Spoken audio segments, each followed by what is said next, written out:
2. Wayne, you're nodding. Hey guys, it's Tuesday, January 8th, 2013, and you're listening to Super Gaming Best Friends. We made it. We did it. Congratulations. I'm your host, Josh Lee. Yeah. As always. I have with me here Justin Lacey, who also made it through his New Year's. I had a great New Year's, actually. Was that a question?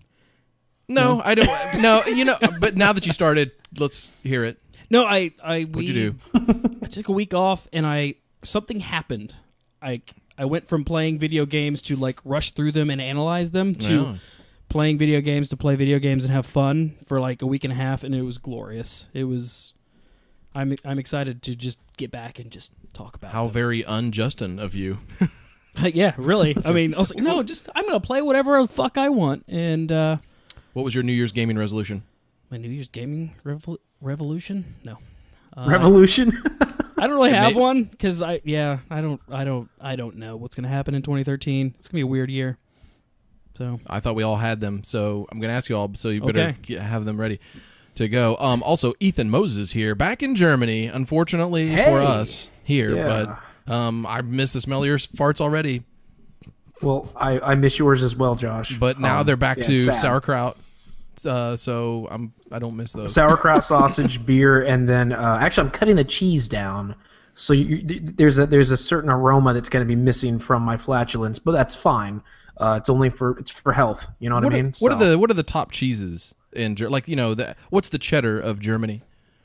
I believe it's Gouda. what's the Actually, American? Gouda is the that's the cheese I find most often. Justin says, not "What's like the American?" I'm sure they don't Emmentaler? have an American.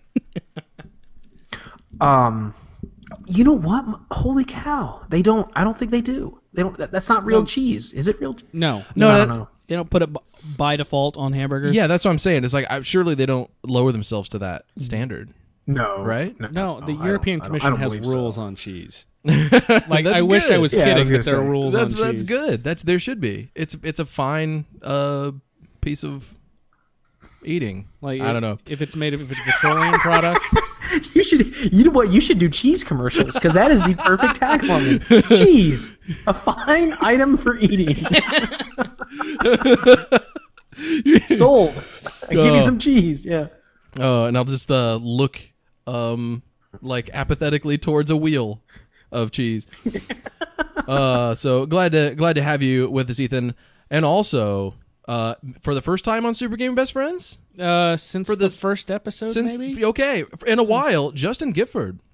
Yeah. How's it going? Hi, guys. Gift tour on the site. And Verdian over there, I'm a Horrible Nights copy editor. Yes, he is. Thank God.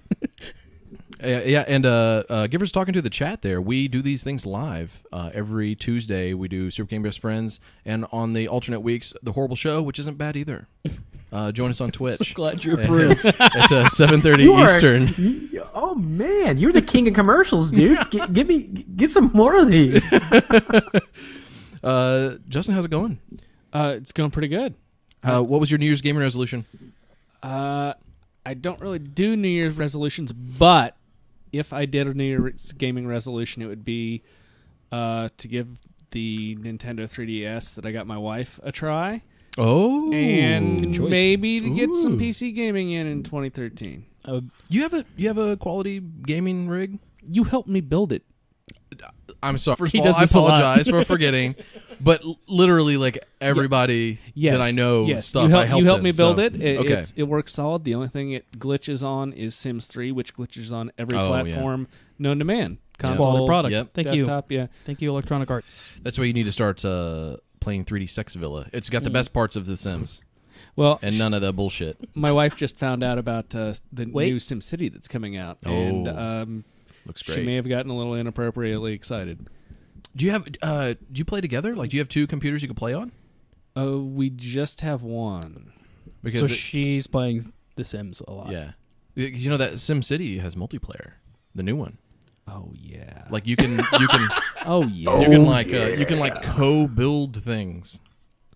I'm thinking not just co-build, but I'm gonna export all of my city's crime and poverty to hers. Yeah, so that's This sounds fun. Oh my gosh, It sounds fun. That yeah. sounds horrible.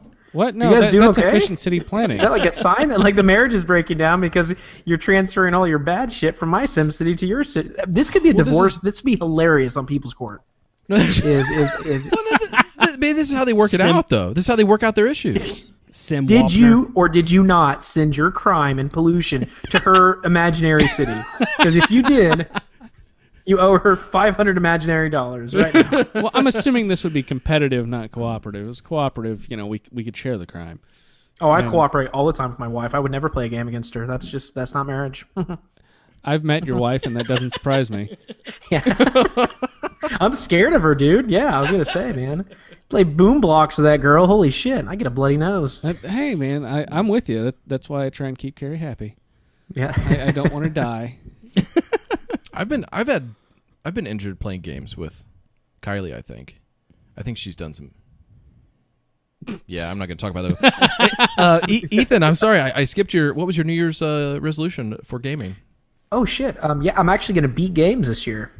That's I'm actually good. gonna finish games to completion. You do have an I'm issue gonna with start that. at the beginning and then end at the end. You know what? I think you actually have a chance at doing this because you identified the problem a little bit earlier in 2012. Like I actually beat 4 games in December. So I'm so you're on the doing way. pretty good. I beat another one yesterday, so yeah, I'm feeling real good. Feeling real good. that's good. Yeah. I guess mine's boring, and I'm just gonna build a PC this year. It has to happen. Yeah. You just absolutely have to play PC games. Like you are around them all the time. You have to listen to me talk about them all the time. You have to listen to Ethan all the time, and then here And I'm starting to. you're like The biggest problem is I'm starting to see longing.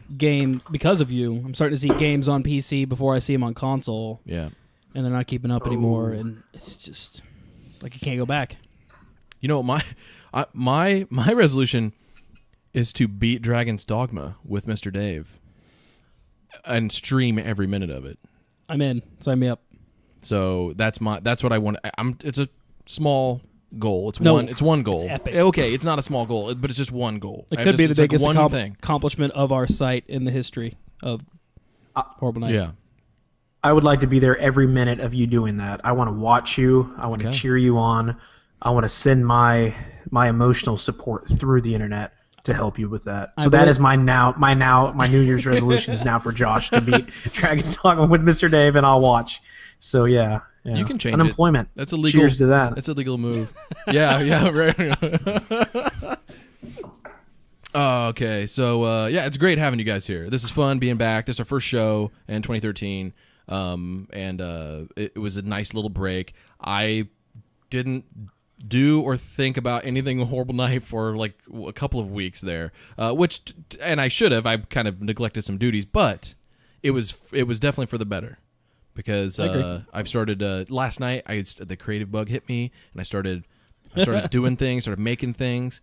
I even started cleaning a little bit. I was like, this is good. This is good. You hung some pictures. in the office. I did. I got some Cyclops and some Hellboy and some all kinds of stuff. Oh, Local Indianapolis artists, all of them.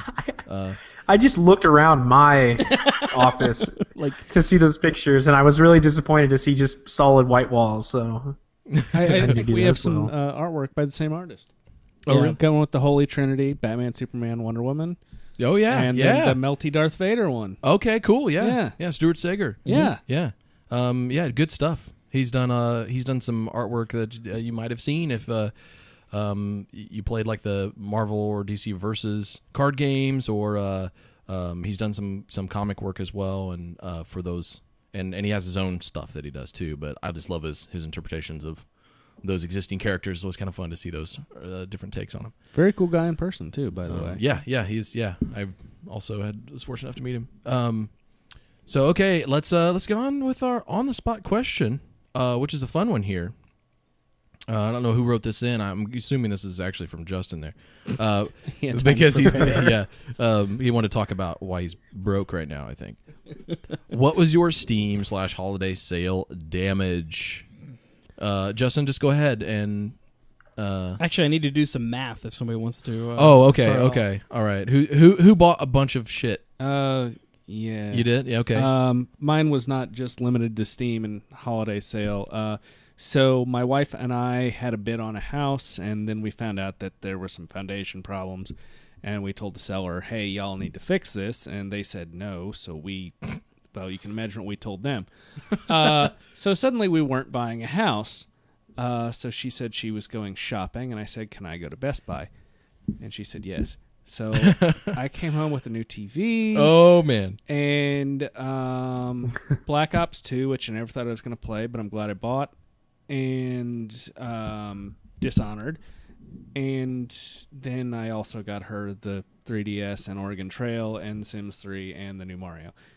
So, yeah, I guess you could say... Wait, did you say Oregon Trail? Oregon Trail.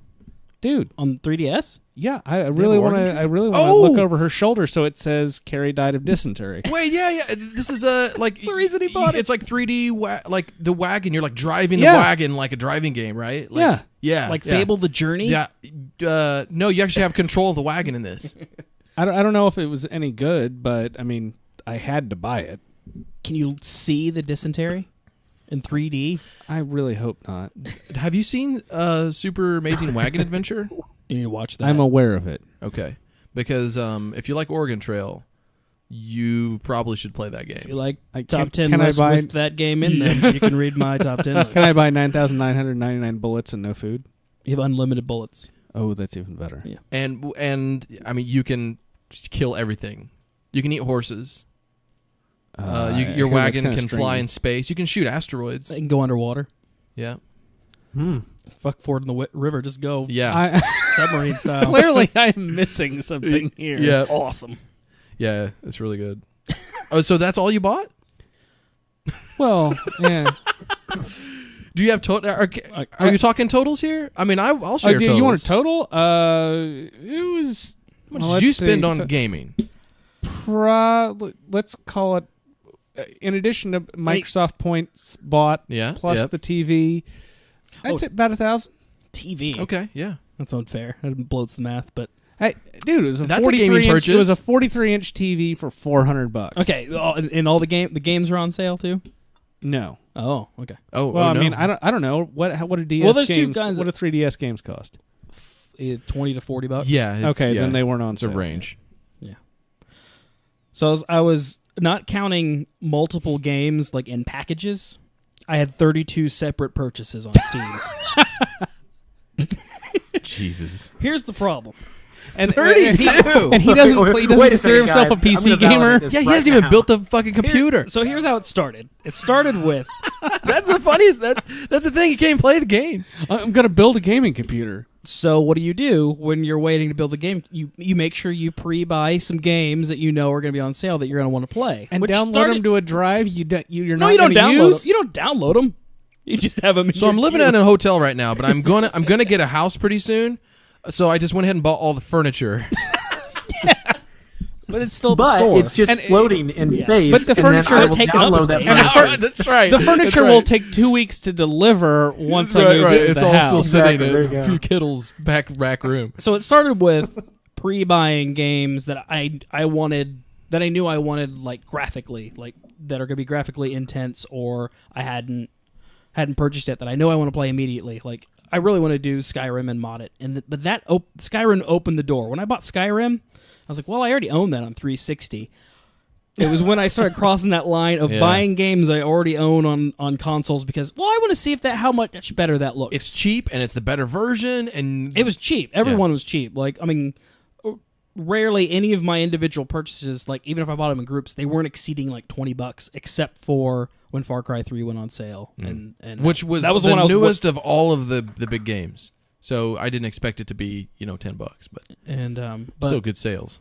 I got a good. I like what you're responsible for my I think actually after Skyrim, what broke the back was I saw you playing Lord of the Rings: War in the North, which is one of the co-op games we've been playing. And I think you'll talk about that later. But that was the first one. I was like, yeah, I already own that, and it really wasn't. I wasn't buying it to see it in higher definition or with better graphics on my new PC.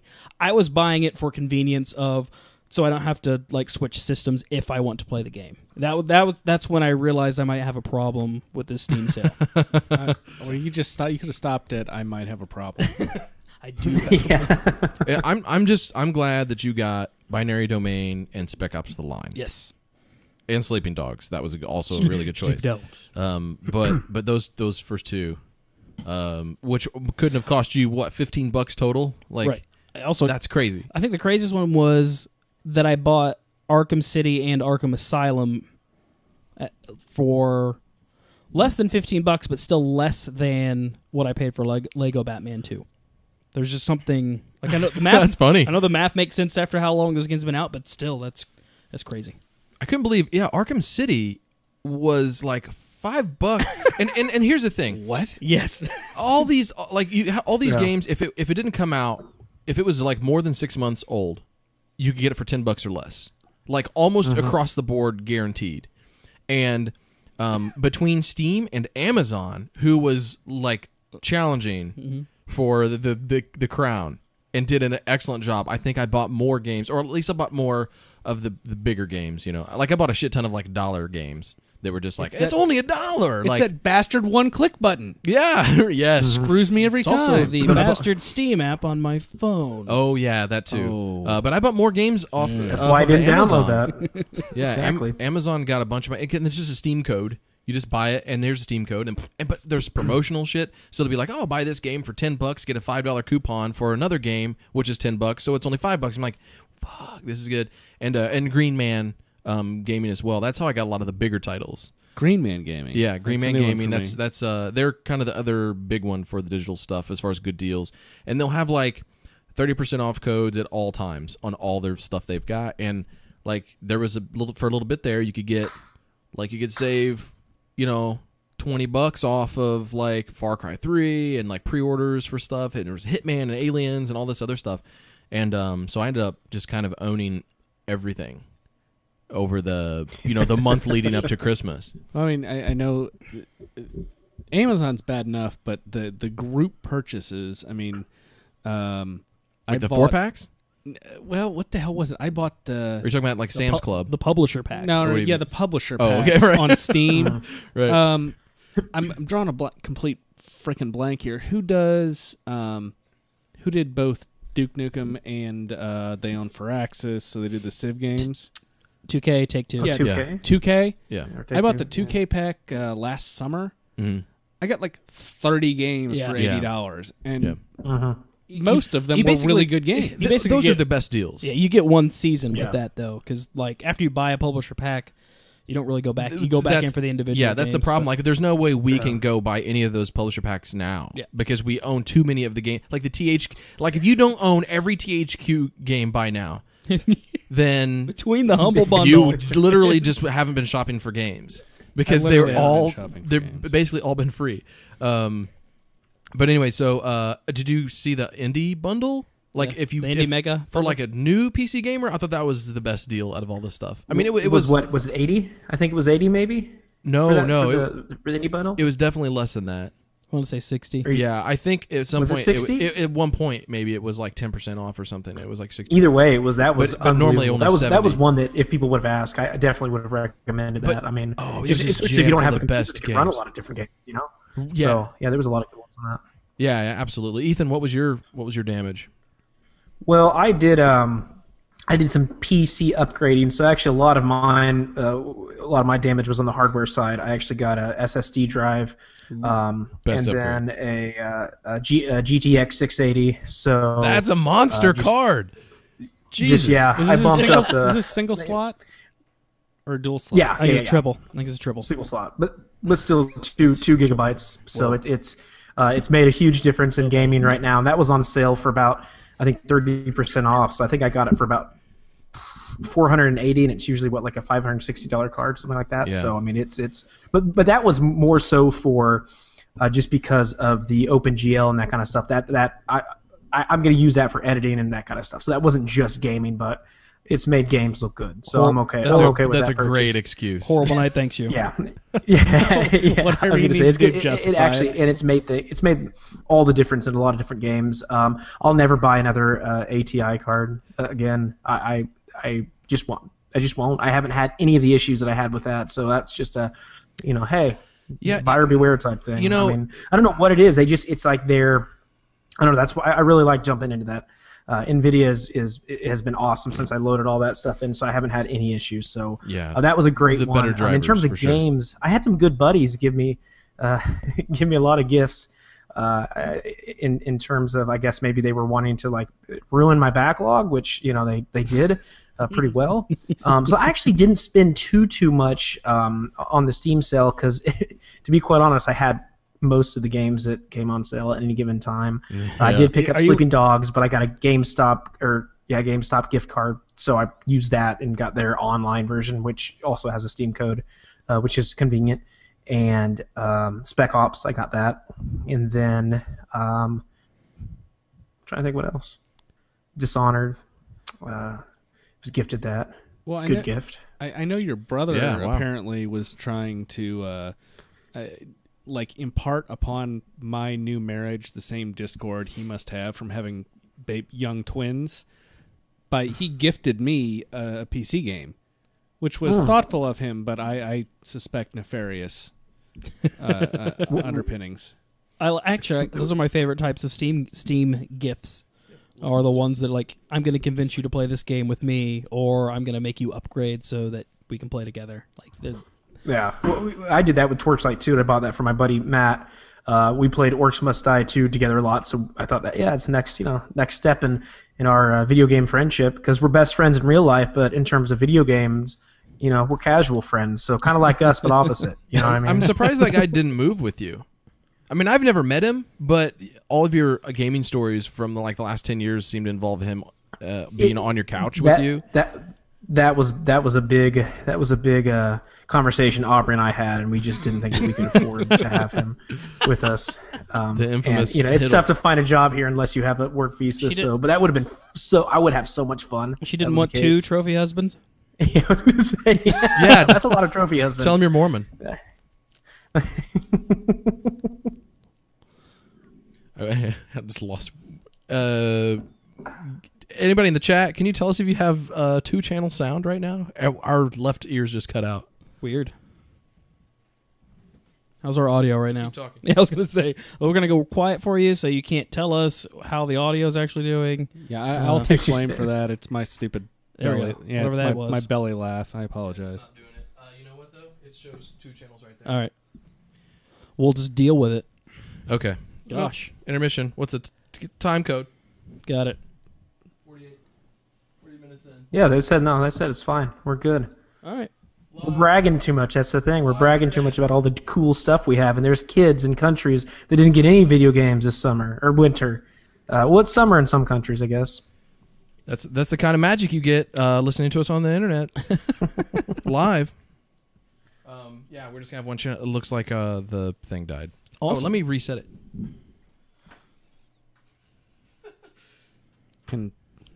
Ooh. Control Alt Delete. Slam. Yeah, it's wow.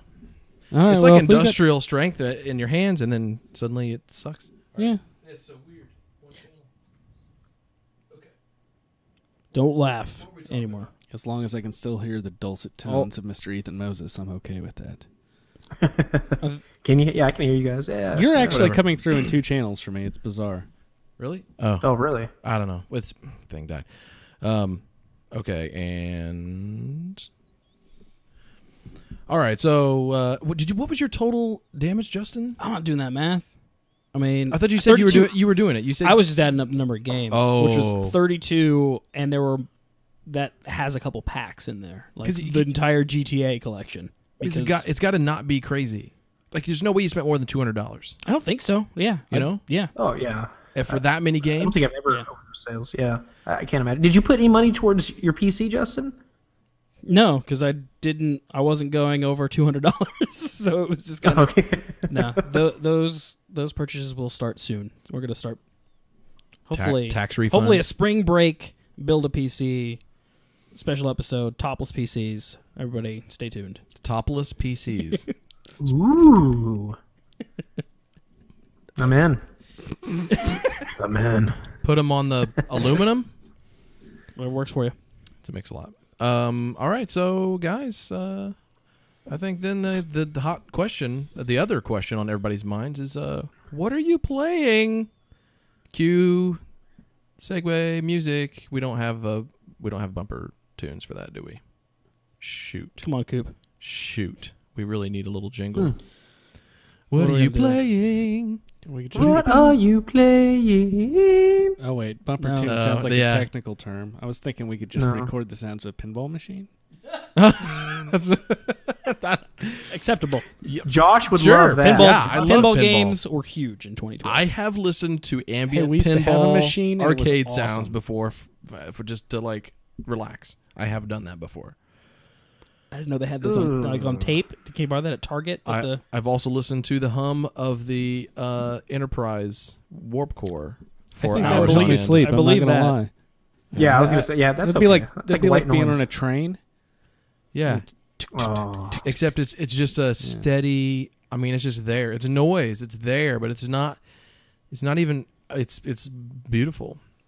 It's like something that you could get used to. You know. I'm not saying I'm gonna go into space, but if I chose to go into space, because it's my choice, I would be on the Enterprise because of the sounds of the engines. Interesting note. NHTSA, the National Highway Transportation Safety Administration. Oh yeah, I know it. Yeah, Very familiar. they're recommending that auto companies make electric and hybrid cars noisier because pedestrians aren't hearing them when they're accelerating. I'm voting for natural selection because if you're not paying attention to the car coming through the intersection, that's a problem that's going to solve itself. Whoa! Wait a second. When I walk, okay, and I feel like nature has selected me to do some cool stuff. I don't know. I'm not nature. I don't pay attention to anything. I'm usually thinking about all the cool stuff that I've been doing, and I need to hear something chunky coming down the road. I think Ethan, I hate to point this I like out, but if you're like this walking highway through the deep dark jungle, paying attention to what's going on around you when you're walking would be a survival instinct. No, that's why I walk and punch at the same time. Like if anything tries to jump up on me, I take it out. It's like a force field of flesh. That was a piece of And information anger. I didn't have. Yeah, wow. Yeah, I didn't have that. He told information. you, He did. man. What does a warthog run on? That's fuel, right? I mean, it's some kind of liquid fuel. It's Fuel gotta be. cell, maybe. But I the don't know. sound of that thing, like they Pretty sure it runs in on Halo 4, it is. testosterone. It is. Yeah. I mean, it's I was gonna say. one of the coolest sounding trucks. Like every warthog is like, "Sup, Gravedigger, sup." Like it sounds so badass, and it's the future, and they're in space. Like you got to think like, they probably don't need to have that sound. But if it was just like, if you're just like running over Covenant and ramping over shit and shooting rocket launchers, and all you heard was like, that would be so lame. So I'm lame. Nothing intimidating I'm about going to that. bring the level of the conversation down, and I apologize, but all I'm thinking is the Warthog is essentially a scout vehicle. That thing should be as silent as possible. That is like an impact decision. Yeah, I but- don't scout with my warthogs. I'll tell you that right now. But 'Cause I'm just anytime I saying ever it play it Halo- fulfills the same role as the Humvee does. And, it's And on supposed to the be other quiet. hand, the Tesla car in Need for Speed Most Wanted, because it doesn't make any noise and you like are going 200 miles an hour, it's pretty wicked. That's awesome. Yeah. I'm just saying it's cool and all, but sometimes you just want to we like machines. We think they're manly or whatever. I mean, whatever it is, it's like we made this thing and it's powerful. It's doing things that you can't believe. So that it's just an audible announcement of our achievement. Yeah, but I mean, noise is an indication of inefficiency. The discussion we're having right now is the same discussion that men have had between. That's me squatting. Yeah, that's not it- inefficient. The See what I discussion we're mean? having right now is the same argument that guys between big bore American naturally aspirated engines and European turbocharged engines, small bore, have been having. For But 40 you know what? years. Even those sound badass. Badass. I do love my Saab. I'm just saying, there's it doesn't have to be super throaty necessarily, but it's got to make it sound. It's got to let you know. It's so confident. Whatever. We're gonna get it. We're gonna talk trucks all night. I was gonna say I'm all for talking Say, trucks, I'm but I don't want. But I Oh don't my want to talk God. about trucks. I'll talk about trucks, but I won't talk about trucks. Truckcast. Who's down for that? We'll do truck checkpoint. I'm getting hot and bothered. Yes, I virtual am. virtual truck checkpoint. Sponsored by the Poopcast. Oh, Poopcast brings you. What all were right, we doing? Let's move into. This is supposed to be our "What Are We podcast. Playing" segment. What I'm going to name what we just did. Yeah, exactly. Right. Justin, why don't you start us off? I like your list here, and I want to talk about your stuff. It's crazy. So I choose you. I've been chosen, and the happiest part of my break was I finally found a way to enjoy Borderlands 2. And not surprisingly, it's because of co-op. So, who are you playing with? I've been playing with Coop. He's got co-op in his name. So, but we had both played till about level. I think we were both about 17-ish with our solo characters, and had kind of been just kind of plodding through the game. And honestly, every boss fight up to that point, I'm dying multiple times, but gritting my way through it. We're both playing Assassin at that point, but we decided to start over and play some co-op, and we were just breezing through the game, and it was fun. And what were you playing? What classes? I was playing Necromancer, just to try it out. And oh shit, that's the DLC character. Yeah. That's out. They have I haven't played in a while. the Death Reaver, or she basically has a melee robot that she can send out. Is that the girlfriend mode? Yeah, that was, You sexist. we don't mention that here. Hey, I'm just quoting Gearbox. On this No, one. it's called the girls can't play video games, so Oh. they have to play the Necromancer mode. Sorry, We don't call it girlfriend mode. All right. that's my So bad. I was the apologize for Necromancer. that senseless comment. I was the Necromancer, and Coop was playing as the Siren, because he's usually Mr. Run and Gun, so he was trying to do something different. Another And- female. Yeah, just turned out that way. All right. It's always interesting to me to see so many men pick But female her characters. power to actually kind of hold the enemies in stasis, and then I'd snipe them down. That was pretty satisfying. But just the speed at which we went through the game compared to how I was going through in solo made it a lot of fun. And then, I had a lot of. At first I was really stressing out about when we had played Borderlands 1, we were big on making sure I'm going to focus on assault rifles and sniper rifles. You'll get the shotguns and the pistols and the semi-automatics. And so we were trying to make sure we were picking up the ammo that we needed, not realizing it's shared ammo and shared money. They fixed, they was really awesome. did fix It's so all the little awesome. annoying shit from one. Because you don't have to. All I of mean, it. the only thing you have to pay attention to is the big cases of guns, and just And God, oh my God, it's so satisfying opening up one of those. They're maybe the most satisfying treasure chests. Diablo's close, right. but with Borderlands, you get that sweetest animation when those things open up, and the shit as it comes out, oh shit. Just waiting for the colors to pop up, and This is a random, but this does relate. I trust to you. G.I. Joe Renegades. It's not good. Don't watch it. I like G.I. Joe. Command and Conquer Well, Renegade. I actually thought that was the Warren Ellis series, but that is not. That was G.I. Joe Resolute, which you should watch because people die. There's none of this laser guns, dudes jumping out of tanks and stuff. People get murdered like characters. It's good. But G.I. Joe, Where is this? Because an I anime. watch this. it was on Adult Swim. It was Okay. and it was on their website. You might still be able to watch it there. G.I. Otherwise, Joe, it's on Warren Ellis, YouTube. okay. You can watch the entire thing on YouTube. But yeah, Warren Ellis. Is Lady J okay? Is Is she still alive? I think she lost an arm. No, I don't remember with Lady G.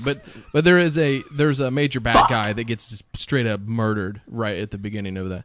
It's really good. Anyways, G.I. Joe Resolute, Warren Ellis, comic writer. So I thought it was Renegades. It was on Netflix, I think, is where I saw it. And I was like, oh, cool. And, it's not it. But I started watching it anyways. And they put the Borderlands treasure chest in there. Here we I was go. gonna say yeah. Welcome back. Yeah, so they're you're like, oh, we got to get some of these guns out of this Cobra truck. And they pull this case out, and it opens up, the two panels come out from the sides. And, I'm like, fuck Borderlands. Borderlands and the G.I. Joe.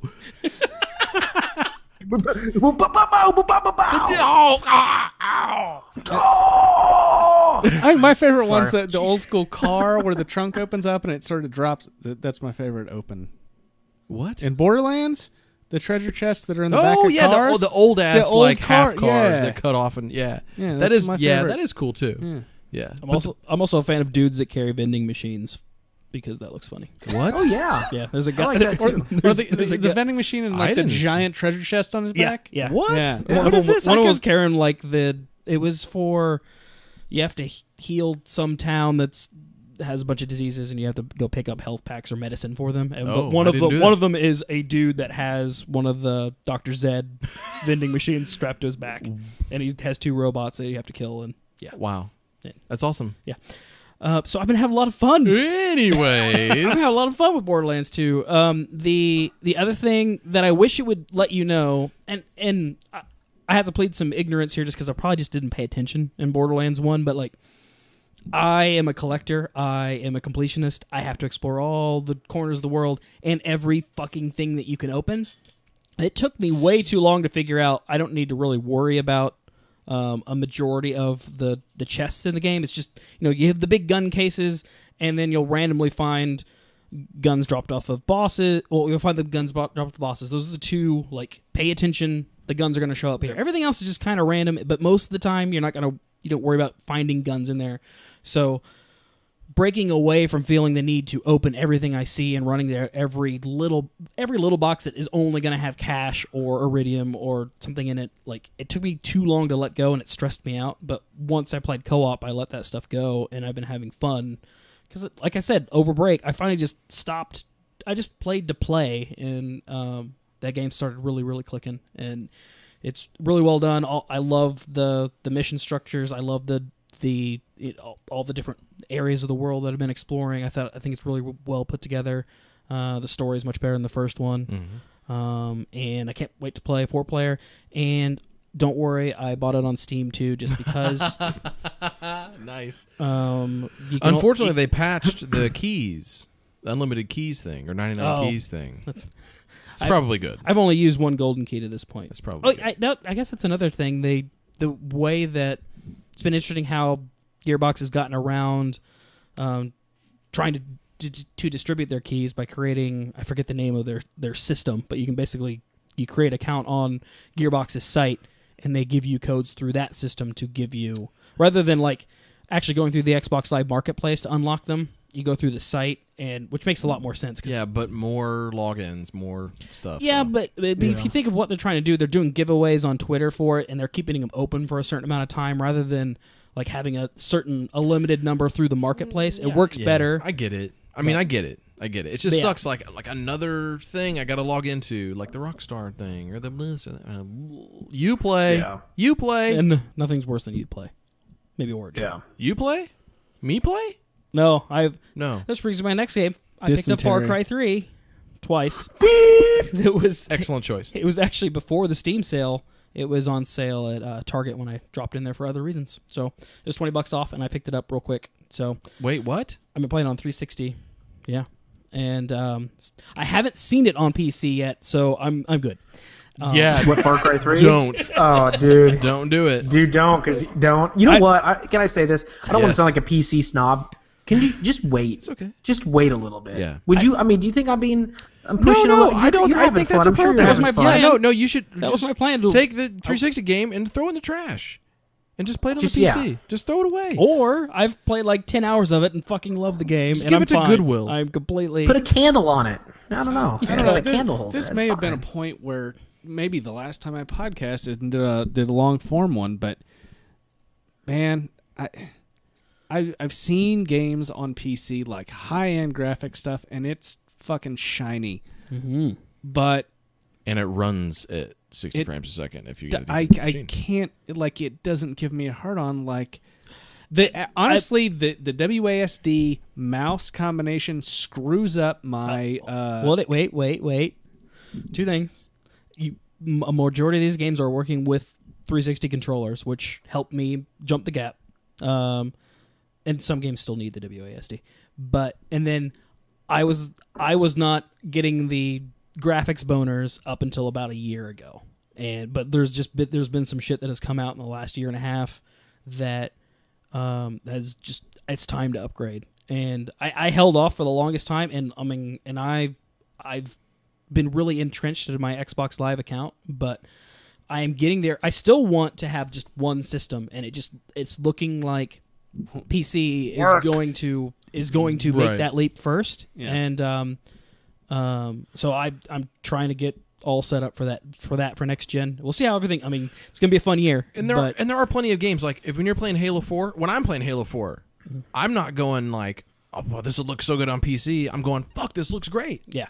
There's plenty of games where I don't say that, but then there are the ones where the game is just completely gimped playing on the console, and you don't know it necessarily. You're like, well, it's fine, because you really do put up with shittier frame rates on the console than you do on a PC. Mm-hmm. You really do. And the mouse WASD, it kind of sucks. I'll admit that. I'm not hating on it. It's just it screws with my suspension Your flow. disbelief. Yeah, like I can't get into the game as much doing this as just screwing with the controller. Well, I guess. Well, my point was more technically like the mouse was better than the right stick, but whatever. Yeah. But yeah, I get what you're saying. But the thing is now, you can play, like Justin said, you can play everything with a controller now, and so you can bypass that. Whatever. And beyond all that, if you keep your head down, it's fine. Like I said, I've kept my head down for Far Cry 3. Yeah. It was on sale. I could not wait to play this game another 3 months for when I get my PC. So I made the leap, and oh man, the thing that sticks out to me is the shark hunting. That's what I've really been focusing on. How are you killing sharks? Seriously? Yeah. And how do you hunt sharks? I want to know how you do it. Yeah, I'm curious too. I think we should all go around and there's say no how good we way do to it. do it, and You that's first. what's awesome. What? Whoa, there's a really good way to do Well, it. then I wanna hear what you have to say. I'm 10 hours in the game. I don't have exploding arrows or anything like that. So I get on a boat with a gun, or use my own machine gun or assault rifle, or I use the bow and just try to take them out like on their exposed. Because I don't think you can shoot through the water. That's it's not. Can you? I don't know. Yeah, 3 feet, 3 with meters. the bow and arrow, absolutely. But here- I mean, you can do it with most anything. Here's the thing about hunting sharks, and I've also noticed that this has now started to pop up the more tigers I run into, but just like your awareness and the fear that kind of sets in when you don't know what's around you. So you are killing all these baseline animals to basically upgrade all of your gear, be able to hold more ammo, hold more weapons, and hey, you want a bigger purse? Kill a lion. Sup? Horrible system, but continue. It could have been worse. Awesome. They do it. What the fuck? I like hunting animals. I hated that system. But go ahead. It's so much worse than so many other games, and because I never had a reason to hunt anything in Assassin's Creed 3.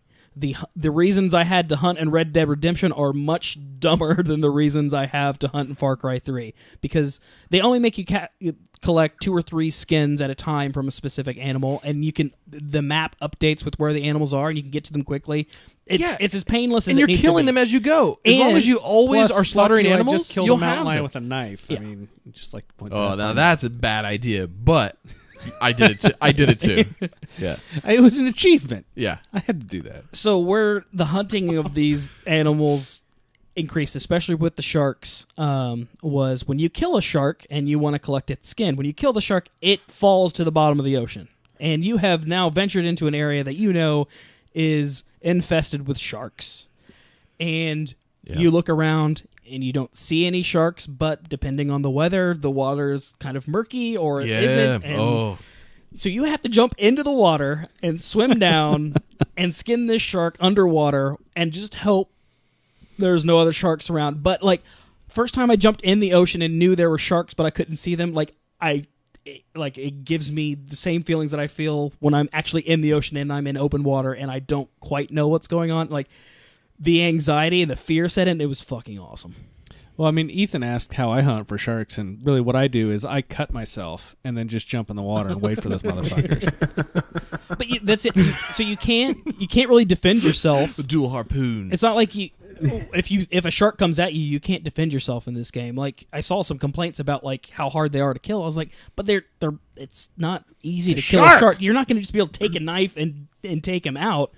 And That's And, the man- I never. That was the animal I had the least amount of trouble with. I think maybe because I just didn't go in the ocean until I had enough weapons. But that's the thing. Like tigers that was gave the me more first shit thing. than that. That was the first thing I wanted to do. Oh, I was no, dude. I walked too like- close to a river and a fucking crocodile jumped out. I was like, I'm staying away from the fucking ocean The first until time- I have some badass guns. Okay, then that was smart because you learning from mistakes. But that's how you I put win a the lot movie. of thought into my hunting. That's how you win the movie Jaws. Stay out of the water. It's no longer scary. It's no longer a movie. So I got my shark skins by there's a mission where you go up to this cliff and there's like 5 hang gliders up on this cliff and you grab any one of them and you go down. There's like 3 wrecked ships and you gotta this one. No, but you sure? Okay, you'll see it. Yes. It's awesome. It's awesome. And I had to redo it like 10 times. I didn't fine. care. It's fine. It was fucking great.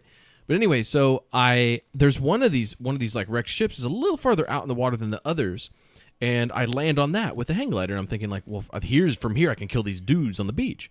And there's all these sharks swimming around inside the wreckage and around it, and there was a rock. The water was too shallow for the shark to swim in, but I could like walk out and get like real close to him. And these sharks would just come up and swarming around me, and I could just sit there and just stab the shit out of those sharks. And I fucking killed all the sharks that I needed for skins with my knife, just stand on a rock. It was a bitch move, but like, now I don't think real sharks would be that dumb, but if they were hungry enough and I had like a cut up leg, if I did the Gifford maneuver and I cut myself or something, they might just come up to the, now in Gifford Jaws, they would like come shark up on the hunting maneuver. rock and then eat me that way. But these sharks, realistic or not, they don't have that capability. An orca would do that. A great white might, but most sharks are not going to come out of the water. That's the thing. Like, You're in South South Africa. African great white would do it. Flying sharks. Watch out. Also, I'd Well, like to point out well. that the bitch move is the reason that sharks are the top predator in the ocean. They use the bitch move as often as possible. Yeah.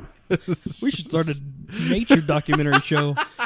On a roll. but yeah. Anyway, so the Oh, hunting dude, the animals I'm is so great. in. How do you feel about cassowaries after Far Cry? I haven't encountered very many of them yet. You haven't been kicked in the intestines and No. been disemboweled by a cassowary? I killed the first ones I saw Fuck. because I had heard the stories that like these aren't nice birds. Just take them out. So I took them out from a distance, No. and I haven't. Awful. You I take them haven't- lightly, and then you realize that it's like they're basically a fucking raptor, and then like Yeah. you're shit. What do I do? I kept imagining Robert Muldoon in the middle of the woods every time I saw those fucking things. Like those things scared the shit. And anytime I saw them, that was the animal that made me overreact more than anything. Because anytime I saw them, I was throwing fucking like Molotov cocktails into the woods, like, I was Grenade just- arrows, grenade I was like, arrows. "Fuck this." I would hide behind as many trees as I could, stealth mode, grenade fucking arrow like Rambo, and I would try to plant it into his fucking head I do have OCD about losing arrows. or for hit it some with a reason. truck. I haven't overcame that yet. I have to hunt. Yeah, track you gotta go every get arrow. your arrows. I do it too. You But really, they're limited. You can't like kill a well, I can't think of any animal that would work, but like and upgrade your arrows to be like carbon fiber or something so they don't break. No, I just can't find them. Like if I They don't miss, break. If they stick in the enemy, you go to the body and you pull the arrow out and you get the. But if you miss, it's like I always have the rough area where I miss, but I can never seem to find it. And I have problems with like losing the animals in the brush too, like so many times, like because the grass is so fucking tall, and this. Would thick, you use bush is the thick. little injection things? No, I didn't use those enough. Like I didn't really get into like the whole. You I think I'm Jose Canseco. I don't need to fucking shoot up to kill a bunch of animals. I was gonna say You had there's to a during whole the- side to it. when you hunted the bear. You had to like in the cave. What? No. What? That was Bear in like- a cave? I don't know. There was What like the one fuck of one of the hunting missions was like the second hunting mission I unlocked. I didn't really was- do the missions. So Okay. the hunting missions. I- I just killed animals. I understand. The only other the only other animal story I want to tell was one of the compounds that I was trying to take over silently because apparently that's what I have to do.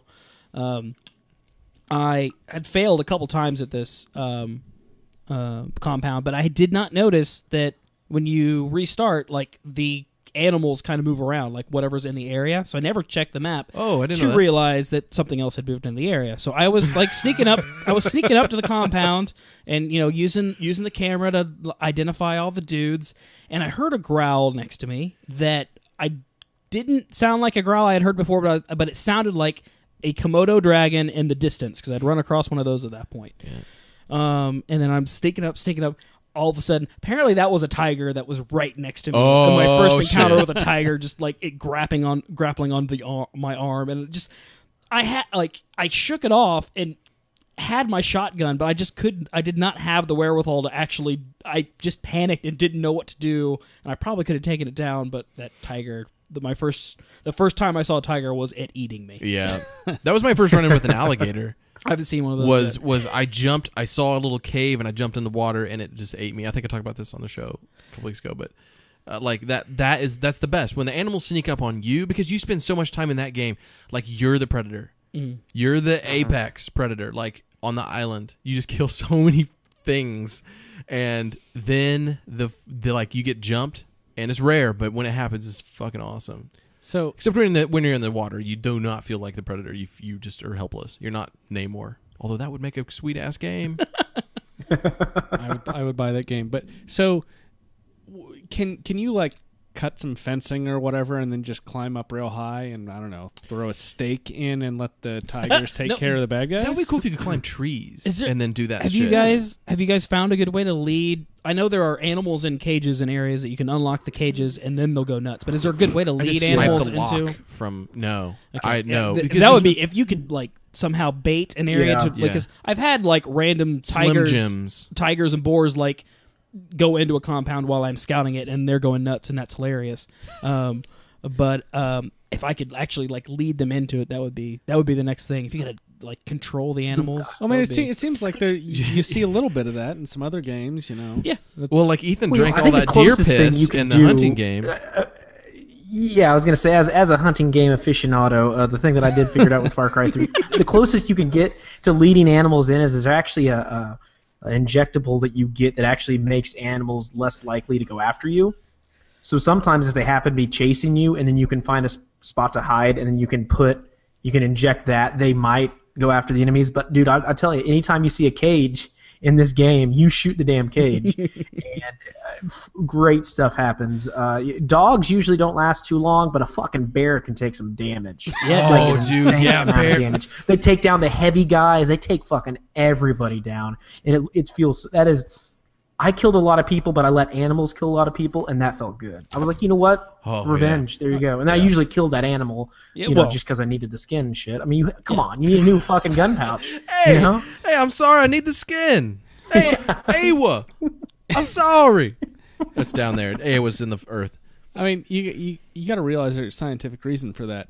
Because it's a fucking bear. I have a racist question to ask. Well, not intentionally racist, but...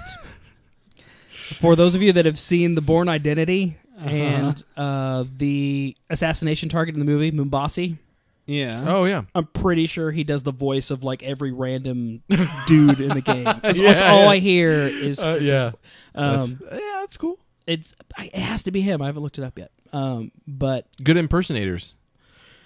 You know what? And if it ends up like that, it was a super fucking racist thing, and everybody sounds like that. Like if it's a bunch of people, well, 30% of people in this, fucking good for them. That's an awesome voice to have. Like that's good for you. Like that's not. It's a compliment. The other thing I really like in the game is just the eeriness or like the fear of heights that kind of comes from climbing up the radio towers because they're all so rickety and they just like. The atmosphere always changes, and everyone's different. And every single one's different. And none of them should be standing. It's a nice little touch. Do any of them collapse randomly and kill you? Do any of them...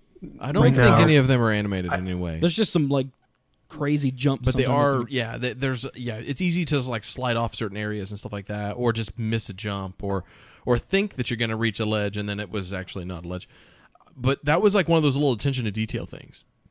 Every tower is different, and they actually put some effort into making it like it's actually, you know what, you can't just like run up the stairs. You actually have to think about like how did I get to that thing, and that's really cool. That game is just full of shit. It's just packed, chock full of stuff. And then the last thing is I love basically setting up a trap for the dudes driving around on cars and then having them get out of their cars to go hunt me down and then stealing their car and using it against them. Really? There's just... I get a really big... running them over? Yeah, I just get a really big kick out of them like going from like sneaking in the grass looking for me to turning and seeing I just stole their vehicle and I'm going to run them over with it. It was because the first time I did that, it was like on a cliff and man, just the... I love the cars handle really well because it makes you stay in. Well, they're sloppy, but they're sloppy and fun. it makes you stay in first person and like. But the dude was backed up to against the cliff and I just I drove the car right at him and dove out and the car just took him off and then blew up and that's awesome. Game's fun. I've never seen that game and I'm excited by that description. Yeah. Oh, Far Cry. Well, that's Far Cry 3. Yeah. Last section here. So a lot of like holiday gaming. I wrote a big piece this week on my interactions with Lily, the 4-year-old. She's been discovering Mario. But the other fun part Mario. of that, and part of she's obsessed with Mario, and I just That's her thing. It's adorable. She wants to watch Mario videos when we're not playing them, and like she'll watch Super Mario 64 playthroughs. And you need to find the Mario Brothers show from Channel 2. I haven't done that Hey, yet. paisanos! I haven't done that yet. Oh, it's on Netflix. We'll do that soon. You're not kidding, but that blows my mind. I thought that would be a YouTube only deal. Nope. So, I was trying to figure out. Okay, does she just Nicole like Eggert. this because it's colorful video game, or is she like really drawn to So I started breaking out other games. I played Viva Pinata and Banjo-Kazooie, and neither one of them could hold her attention. Banjo-Kazooie was close because she really liked Kazooie. I can see that, yeah. But like as far as just remembering the game or asking to play it again, it's still Mario. But the funny thing is, all of a sudden, like I was trying to get Viva Pinata to a point where I was just playing the game and she could like see what it was about and enjoy like, oh, we're discovering a new pinata and they're showing up because they're all animals and then all of a sudden I found myself playing that game for 3 more hours by myself because I used to be obsessed with that game and it was like, oh, she had like wandered off and it's like, oh, I just lost another 3 hours to Viva Pinata randomly in 2013. I would just like to point out that maybe one of the reasons she loves that is Josh, Ethan. I want you to look at Justin Lacey and imagine him with a bushy mustache and an Ivy League cap. I've seen it. I've seen the photos of him in the costume. Yeah. I'm just going to throw that out there. That might be Luigi. Well, yeah. I was going to go with Mario. I mean, I've heard but yeah, he looks. Yeah, he does look a lot like Mario. There's a little Mario going on there. Yeah. Like, or there would be if you had the I'll grow the mustache for her mustache. 5th birthday. It'll be hilarious. No offense whatsoever, because some of keep the weight some of the on. greatest men of all time, some of the greatest humans have been short, like Napoleon and Rudy. Oh, it was a short thing. But you have Mario's stature. And Wait, is there anybody on this podcast that does not have Mario's stature? That's I think true. we're All 4 of us could qualify for appropriate Mario. I was like, Mario can Cole be our height. Luigi? No, I'm like 5'10" and a half. Are you really? Yeah. I mean, I'm not Luigi, but That's definitely no princess Mario. for Sorry, sure. Josh. I could be the incorporate you in princess. this, yeah. All right. Well, the Justins could definitely qualify Yeah. as Mario. I mean, but yeah, Justin could almost be Toad. What? No. What? No. We're roughly Well, your the head's same kind of height. big. I mean, in a good way. It's a perfect shape. That's what she It's said? really nice. I'm going to take this back to a happy place. The last thing I want to say, and this was in the article, was when I discovered Yoshi for the first time in Super Mario Brothers U. Lily was sitting next to me, and I was like, Yosh! Oh, And on occasion, she'll still call him Yosh. that's precious. That's the best work I've done Oh at man. this point. Oh, That's cool. That's pretty much. I got other stuff, but that's enough. oh man. I'm not Toad.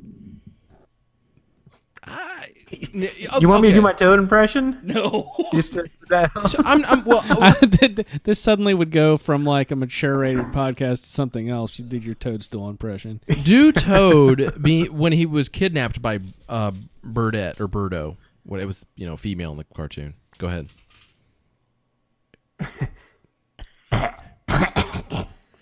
I've been kidnapped in the cartoon by Bernat. Fucking Toad, man. You asked In for the it. flesh. What happened to your what did you He just doesn't- do? It's been a long time. I don't remember it, dude. But you're the one that brought it up. Dude, you have to realize I do so many shitty. He's a wise guy from impressions. like Brooklyn, who's also a little clueless.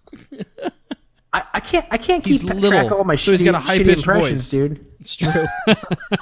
Oh wow, that was just real epic failure. I just want you to know that. This is All of awful. them, dude. That's the thing. My impressions are bad. That's No, what I'm you known have a for. great Toad. Your Toad is perfect, but you did something else. You did like I don't Toad remember after it, he'd dude. smoked like 12 cigars, and then fucking ate the butts. Doing a Cigar tobacco PSA. Yeah. the I Goombas. forget. I'll have to go back through some old podcasts and figure it out. Oh man. Oh, anyway, wow, that was I don't know what. I'm happened? sorry. I feel like I just fucking ruined the mood here. Remember when I apologize. tried to do like this cute segment to end the section? You tried. You really did. It was cute. If When I read that article, there was a lot of awing going on, and I was like, I don't know. it if I was can- no, that was. I don't even know if I can edit this because it's so sweet. Go read the article on the site. It'll redeem everything that just happened on the show. I promise. It's really it's awesome. I'm just saying we can continue. Justin just finished a bottle of booze. Oh, Justin Gifford. Wow. Hi, Josh. How's it going? It's going good. You've been playing games, right? I have. I've gotten a fair amount of games in. You want to talk about them? I suppose. I think we would all love to hear about them. All right. Wow. Let's see. I don't even entirely know where to start here. First off, I'm Start with this. What's this? Aliens, Colonial Marines. okay. It doesn't exist Oh, yet. on pre-order. Damn it! It's on pre-order. I know. Why'd you even put that on the list? You got me So excited. If anybody's seen Bloodsport, that may be what our website's writers and contributors are going to look like when that game comes out in terms of figuring out who gets to write the review. Because it's been in development for 6 years. Wait, I have a question first. Yeah. Was that Tong Po or Bolo Young? What? That's Jean-Claude Van Damme. I know the bag. Nothing. Never mind. Okay, yeah, that might have been. It was the bad guy. Ooh, Oh, Bloodsport You know, Matthew and would know that. Kickboxer. I fucking mix them up all the time. I oh, just I can't don't remember. know. I was gonna say that Frank bully Dukes? bongs are in Borderlands 2. Is that Frank? Yeah, Frank Duke. That is Frank Dukes. Yeah, yeah. DUX Dukes. I don't know. Like it's Redukes? French Canadian. Do we really want to get Yeah. in? Yeah. Anyways. So, I'm really excited for that to come out. Did you guys watch the trailers? I haven't watched. There were a couple new ones in the last. Yeah, I've watched Yeah. the trailers. I mean, where's your guys' hype level? Are we like? Like, do we think this game's gonna be good? Does anybody at this no, table? I hope no one does. Does anybody raise your hand if you do? I think it's going to be That good. plays well. on the- As long and here's my big frickin' beef. If the alien blood does not fuck you up at close range, I'm gonna be pissed. Oh. I don't think it does. I'm a big- I it have does- read Randy some Pitchford previews. said, and Randy Pitchford, he doesn't hype shit that's not good. I Wait a minute, didn't what was the big game that Gearbox just? I ate pizza next to him at PAX. I also ate. Did he fart? No, but he paid for his team's pizza. So Then hey, I trust him when he talks about aliens spent- because he buys people pizza. They spent all of the profits from Duke Nukem Forever on that round of pizza. wait, there were profits on Duke Nukem Forever. $20. I love the aliens. I love aliens. I love everything about them, but I have no faith in this. I want to be surprised. This is not me being a dick. I want to be surprised. This is not a day one purchase at all. Really disappointed with that last Aliens versus Predator. It looked great. That has nothing to do with that. I agree. It has nothing, But literally there's fuck nothing to all do with that. Okay, do you It remember? doesn't have to do. They can't do. No one knows how to do that franchise correct. It has absolutely Oh, everything to do horseshit! with that. Do you remember the It's one on all PC that came out when we were in high school? That Because How that long- one was That's when people understood video games. That was back when it was. that was people understood badass how to because make video playing games. as That was but rebellion. playing as the Marine was impossible. Name one game in that universe. Actually, the multiplayer in AVP2 was awesome.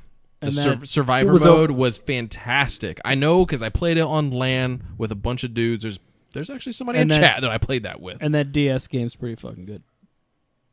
Oh, that played it. yeah, the side scroller, not the other one, not Infestation. Oh, is that Way Forward did that one? Yeah. Yeah, that's a way forward. Yeah, way forward side scroller, of course. They do. Yeah, they do good games. That was But quite. And you know what? Alien Dude. 3 for the Super Nintendo was pretty damn good. That wasn't bad, dude. weird. I just don't have faith in it. I'm sorry. Did you play the Jaguar game? It was okay. Okay, I don't. The majority I- of these games are the best. I have the same apprehension Not the Ethan best. does, just like in the of the history of the franchise. But I actually have a little bit of faith because Gearbox, like they might be able to pull it It's off. a 4-player co-op game. Not necessarily. If I Is that what? That's how I'm gonna play it. What the hell? Don't play it by yourself. Dude, Ripley didn't have anybody when she went down to face the queen. I'm But- not playing. You're not Ripley. You're gonna be Hicks. He lives. You're gonna be Hudson. Oh, You're gonna be. shit. I'm not gonna be fucking Hudson.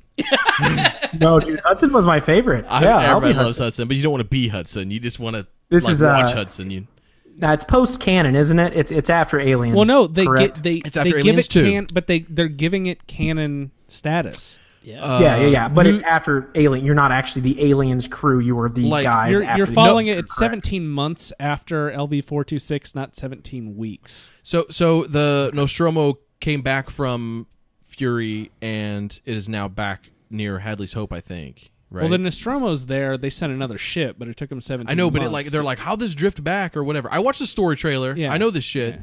So, and also they have some actors in it.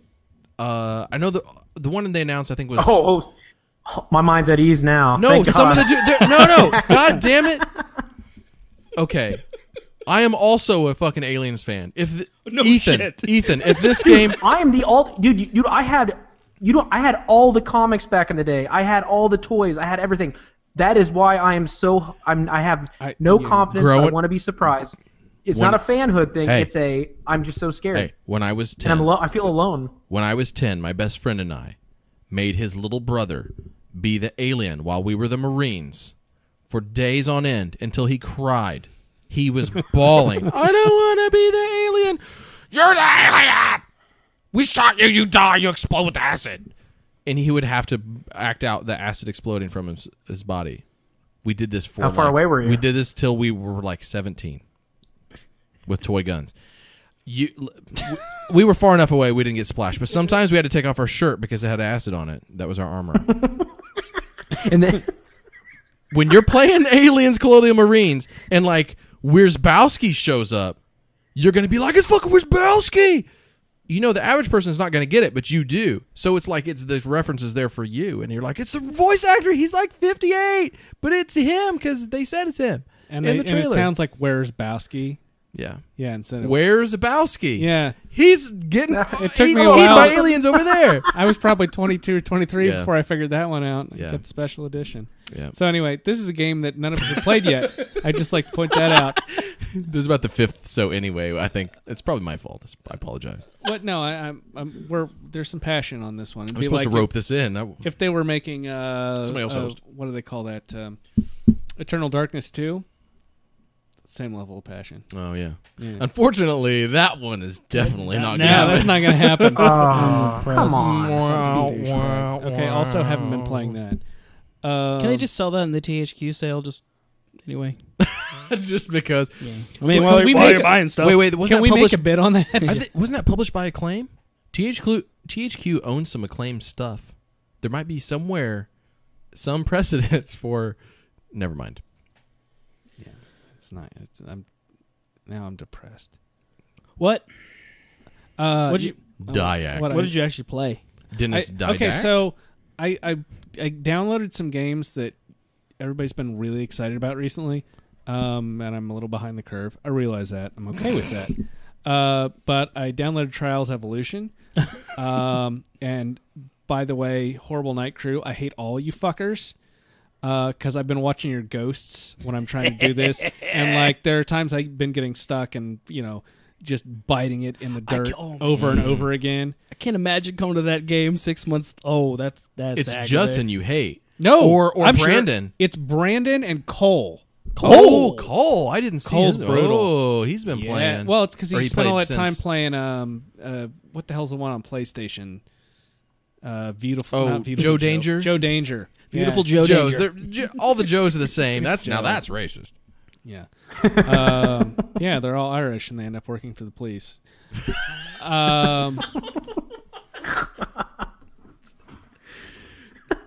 So, Trials Evolution, you ramping bikes.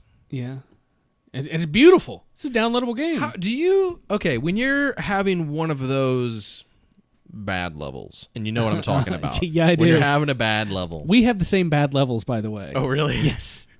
Great. I got. Is there some way to turn off my shitty ghosts? Like my ghosts that suck. Like that's what the next one needs. When you're Can I having ignore these assholes? yeah, like you know what? I don't want to upload that one. I mean, how funny would that be? Like 3 months later, if they released a patch that just allows for that, just because they kind of identified if you're because that game sells pretty constantly, and there are Yeah. I recognize there are new gamers playing that all the time, but like they need to clear that leaderboard of the fucking assholes like me right. on that leaderboard. See, I want to send a notification for all you guys, like on the UFO challenge map, where I smoked all you guys, which makes sense. It's a flying level. I really wanted to send it to everybody and be like, hey, you guys beat me on a regular basis, but this one, yeah, eat it. I would love automatic leaderboard messages from Xbox Live, and you would all hate it. Just for pinball. Well, I wanted to. You should be able to record a video with your Kinect, and just say something to someone, like a taunt or whatever, and then send that to them. So when they turn on their Xbox, it comes up, and they sign in, and then that pops up, and you cannot stop it. You can't turn it off. They have to be from your friends list, And it needs to record their reaction the moment they open it. Yeah, yeah. I like this. So I was picturing like man. didn't Burnout incorporated like the you're right. the and reaction Star cam. Fox 64 3D on the 3DS does it. I know.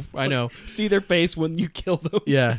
Yeah, so Redmond, I hope you're listening, because These are great ideas. Kinect it'll be fine. So Do this. okay. So anyway, when you're having a bad level, like, what's your anger level get to on a scale of 1 to fuck my TV? I'm throwing a controller right through it. okay, Old TV, so not new TV, obviously, because that's going to skew they're things. similar, but so I tend to get the most pissed off on ridiculous levels or on levels where I'm like, I can't make it the first like 40 yards. Like there's a little jump and then another jump and you keep flipping it, whatever.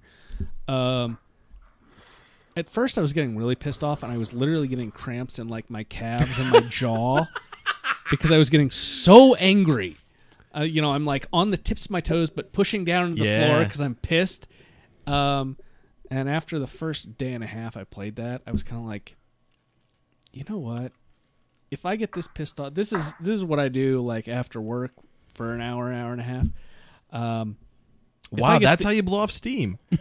Well, I stopped. I would You either get switch angry. to another game or I go read a book. I was like, this is not worth getting this pissed about.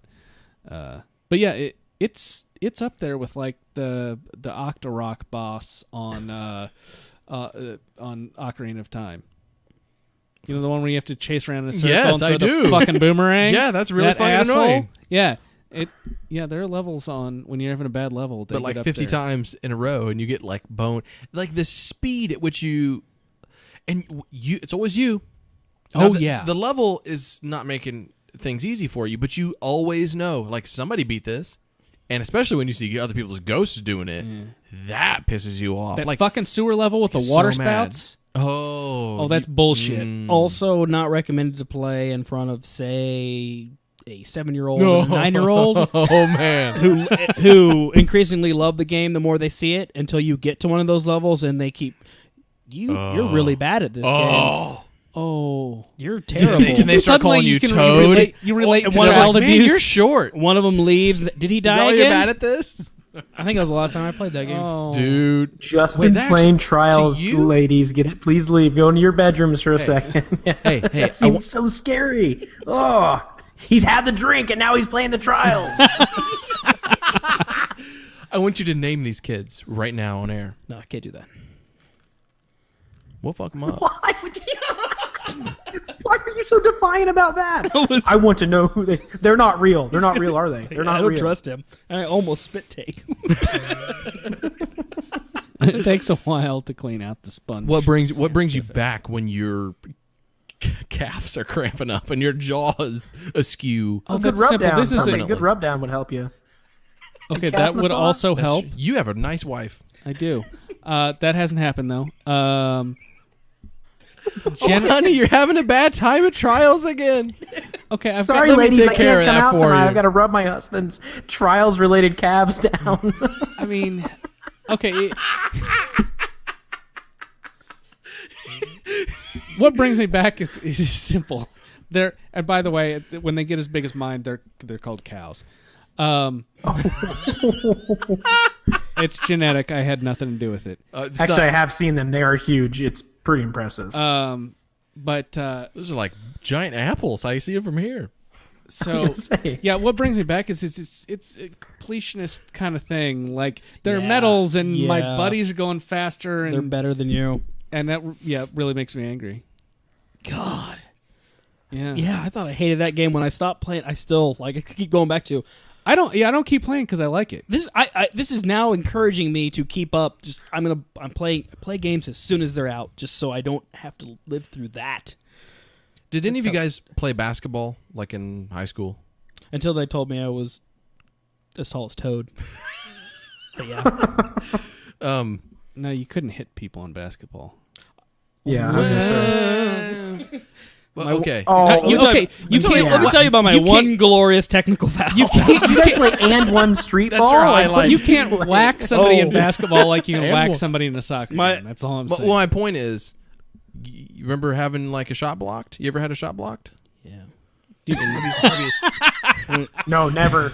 Every game. Oh, man, how mad were you? Like that's just like the worst. It is like that's how I feel playing trial. Every time I wipe out in trials, it's like getting my shot blocked, and like the ball doesn't just go flying backwards. It like hits me in the face, and then it bounces out of bounds. So the guy looks cool, and I look dumb. Mm-hmm. Like that's how it feels every time you wipe out, and you wipe out like a fucking 100 times in one session, and it's just. But when you beat it, it's like artificially inseminating a horse. It's so satisfying. That's a so satisfying. Unbelievable feeling. Yeah. yeah. Finally, Ethan knows. finally. Ethan knows. I do know. I've Especially in Germany My aunt now. has a horse farm. That's the best. That was the best summer of my life. Is that summer I got my first blowjob and inseminated my first horse. And well, I'll let you put two and two together as which one was better. All right. So aside from trials, I finally downloaded Walking Dead, which I have a complicated relationship with. When I'm not playing it, I'm going, I really don't like that game all that much.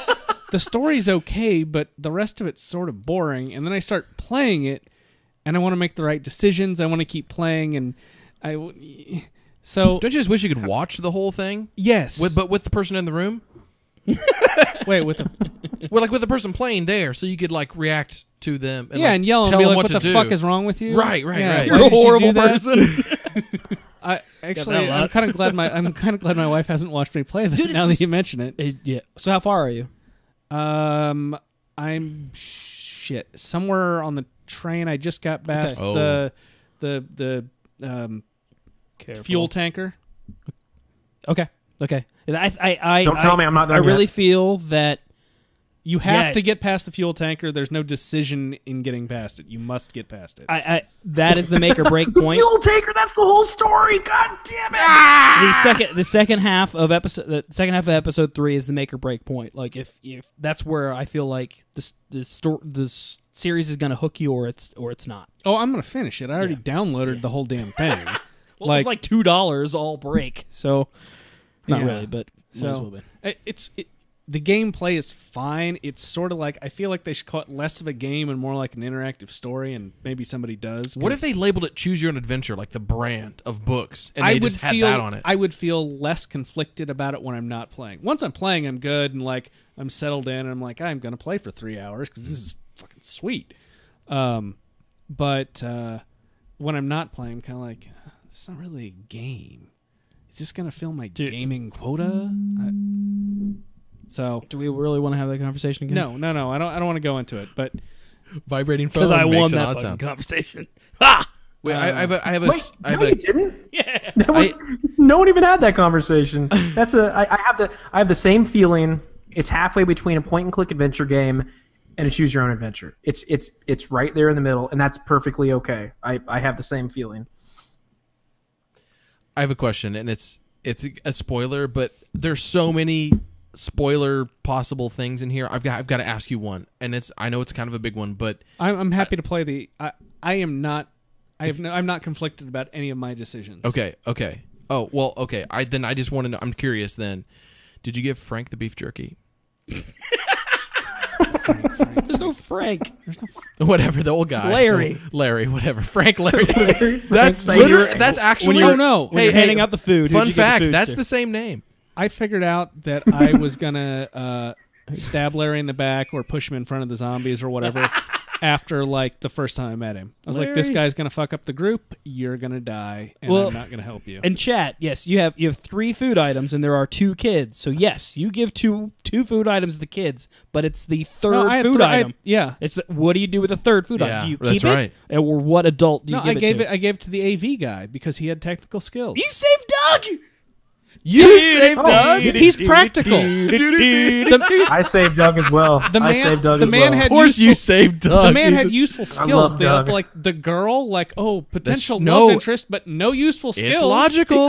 Sorry, It's logical. I was like, it is logical. I was like, I can get hit. it. I can handle the guns. I've got the guns covered. But this dude's fucking MacGyver. Like, Yeah. you don't know when this could be useful. Yep. And also, there was another girl, like, he can hit that. Like, like you know, don't know. she's Hey. emotionally available. A little crazy, but there is a crazy, never mind. And Larry is in the well. gotta And get to Larry's in the way. You could give Doug a little poke.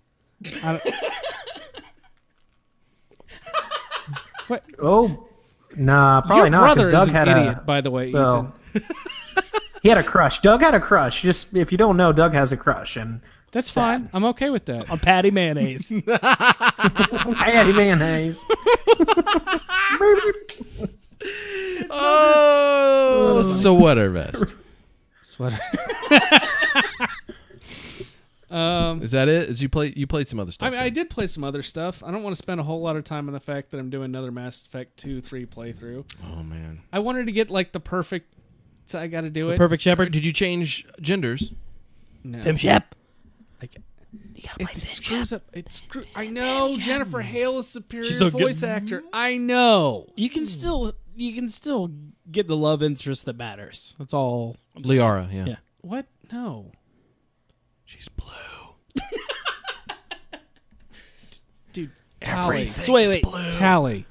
So wait, you went back to 2, or you went back to 1? I went back to 1, but I just loaded the save game Yeah, at you the can't end. get Tally. Yeah, you can. Not as Pim Shep. Dude, in my game, Garrus and Tally hooked up. Yeah. Yeah. Well, Garrus is the ultimate. That was a pretty game funny bro. scene.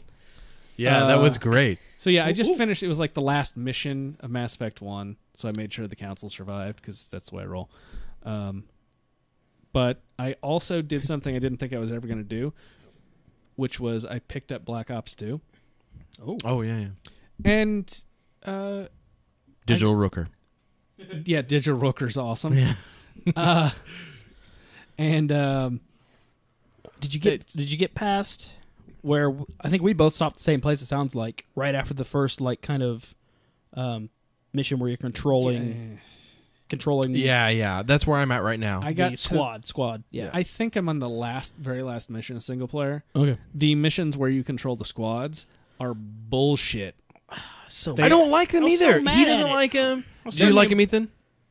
I haven't. I still can't get past How the one point in the story. I have no idea what the fuck is wrong with my version of the game. Whoa. Yeah, it locks up every time. PC so gaming, no. everyone. I said Wait, do that. since you changed to an NVIDIA graphics card? It's something really weird. It's something really, really fucking weird. But I'm not that concerned with trying to figure it out at this point. Yeah, got plenty of games. But Sure. accepting that gigantic misstep, which is horrible and just a terrible, terrible decision, I I can see why people really enjoy it. Like the single player, I'm enjoying. The multiplayer of Oh wow, my you're brave. objections on both the co-op multiplayer in zombie mode and the multiplayer competitive stand. The people in competitive are by and large gigantic douche nozzles. This is Xbox, right? Yes, this is Xbox. Just want to Yeah. state that I have not run into that on PC. But that's mostly because people aren't chatting. Like, Also, I'm running a PS3. But then I hop on the zombie mode, which is supposed to be co-op, and I'm kind of going, okay, people are assembling some machine or whatever, and I'm going, okay, what the hell is going on? And nobody has their mic on, and nobody tells me anything, and I'm need to like, talk. And that co-op, because there's like, a it's billion fucking zombies. hard. Yeah, It's way more complicated than the other zombie modes. yeah. Like, you have to talk because it is fucking hard. And I'm a big fan of horde mode type co-op. I love it. And I'm going, what the hell is going on? And it's not like there's a quick respawn or anything. Like, this is kind of a slog, and it's nobody like would instant talk. failure, like left and right. Yeah, and I really wanted to like that. Like, hey, look, here's a mode on Black Ops where I can be competitive, or not competitive, where I can do cooperative stuff, and it's kind of horde mode, and I get to kill zombies and blah blah blah, and nobody talks, and I'm kind of like, man, this sucks. So I haven't gone back to it since I got to the final level where you have to. Oh, you quit at the end. I quit at the end. This dude is. I mean, you're the completionist of the site. If I had to throw that label out, which I just did. That's completely fair. And you stopped at the end. That I don't really have anything overly critical to say about the game. It's just what I went to it for. The squad mode stopped my I just want to shoot a bunch of stuff and laugh at the action movie, and that got in my way. Yeah, the weapons are great. I love the combat. I love the near combat's- future stuff. yeah. I'm ready for more of that. Combat's fluid. Yeah. Digital Rooker. Yeah. Yeah. That bad guy, what is his name? It's a good Menendez? So, I don't know. Random sort of Hispanic. Yeah, he's a little generic, but he's got some got a story, moments. yeah. He's got some moments Oh, yeah. where you're like, shit. Wow. Oh yeah, he's evil, no question. Big Yeah, E. he's no Voss, but this guy's pretty cool. Yeah. I actually play some of that too. I'm just basically throwing all my shit in with you guys. I played co-op, zombie mode, on a couch, on the PS3, at a Christmas cookie cook-off thing. All the wives and stuff were making cookies and stuff. It's a yearly thing we do. It's a bunch of couples we hang out with 4 times a year. They're good friends. It's just that everybody's kind of super busy, so we only see each other on special occasions. And the house we always go to, the guy's got a PS3, and that's his main system. And he gets Call of Duty because he likes Call of Duty. Awesome, yeah, that's fine. Okay. And he said hey, you guys want to play a game or something? Okay, that sounds cool. And now there's out of the 4 of us, there's the guy who owns the thing, and he plays games, but not like the gamer we are necessarily. He's not a gamer. I think he probably plays maybe 3 or 4 games a year or something. He probably has some ones he goes back to, but he doesn't buy a ton of games, I don't think. But just doesn't have that. He doesn't really just soak himself in it like we do. Other 2 dudes, not gamers. They haven't been gamers since the Super Nintendo or before that. And then there's me. So, and he's like, you want to play some co-op Black Ops? Play some shoot some zombies. And I'm like, my brain goes to this, oh God. And then I go, but fuck yeah. So we did this, and we played 4-player split screen zombies on the PS3 with a bunch of dudes that really aren't Who was Odd Job? And the short guy. And not you. You weren't there. You pointed at me. He's not as short as you, but he's pretty short. God damn it. And but his head might be bigger. This way, not this way. Stop taking drinks. And so we've and you know what? We had the best fucking teamwork of any game I've played. I play game like co-op or multiplayer games, like competitive, but with on the same team, so it's cooperative. Yeah. But like with a bunch of my game buddies and you guys too, like on a pretty regular basis. And we kick ass and we're fucking good. But the thing is, like the fact that we use tactics to overcome the lack of like Twitch reflex skills. Yeah. I was so blown away. I was like, I can't. I mean, I didn't say it out loud, but the whole time I was just like, it was just incredulous. I could not believe how these guys were working together. I'm like, I feel like if the shit hit the fan for real, like these dudes would have my back. I'm like, I fucking trust these guys instantly. It was great. It was fucking awesome. There were dudes that couldn't like I can't do both sticks at the same time, but I can go to a spot and I can just concentrate on aiming and shoot the fucking window that I'm supposed to cover and let you know when this shit gets past me. You can do your job. You can be on my team. Period. It was awesome. It was fun. It was fucking. I cannot believe how much fun that was. Well, and that's honestly that's what I look for in a co-op game is a bunch of dudes I can play with who will do their fucking job. Because like on Mass Effect 3 in the multiplayer, when you get a good squad that communicates. I have not beat it on platinum level, but on gold, it's still fairly easy. You get good communication, you say, here, hold this door. If you get screwed, call the soldier over. Right. Right. And other than Dishonored, which I'll deal with on the website, other than to say that it's fucking great and I love it, that pretty much covers gaming for me. You like stabbing dudes in that? Or do you choke them out? I've mainly been choking him out, partly because it makes me feel more badass to choke somebody out and just like hide their body, but because I've wanted to like beat the game and not have to deal with crazy chaos. I didn't know what chaos meant. It sounded bad, but I still am going to go through and just kill a lot of dudes. Like I'm to the not actually new game plus fail, by the way, but they go back and play through the missions. I'm definitely going to do some more killing. All right. So you're going to play second playthrough Pied Piper. Yeah. Okay. Yeah, I didn't even unlock that power.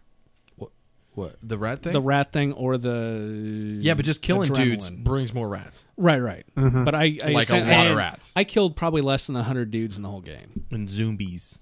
And that was Oh wow, zombies. Coop has been playing this too. I've been talking to him about the game because he was just straight up killing everybody and being a fucking rude motherfucker. And What a jerk. And apparently, like by the end, everybody fucking hates you to the point where the dude that takes you to missions on the boat.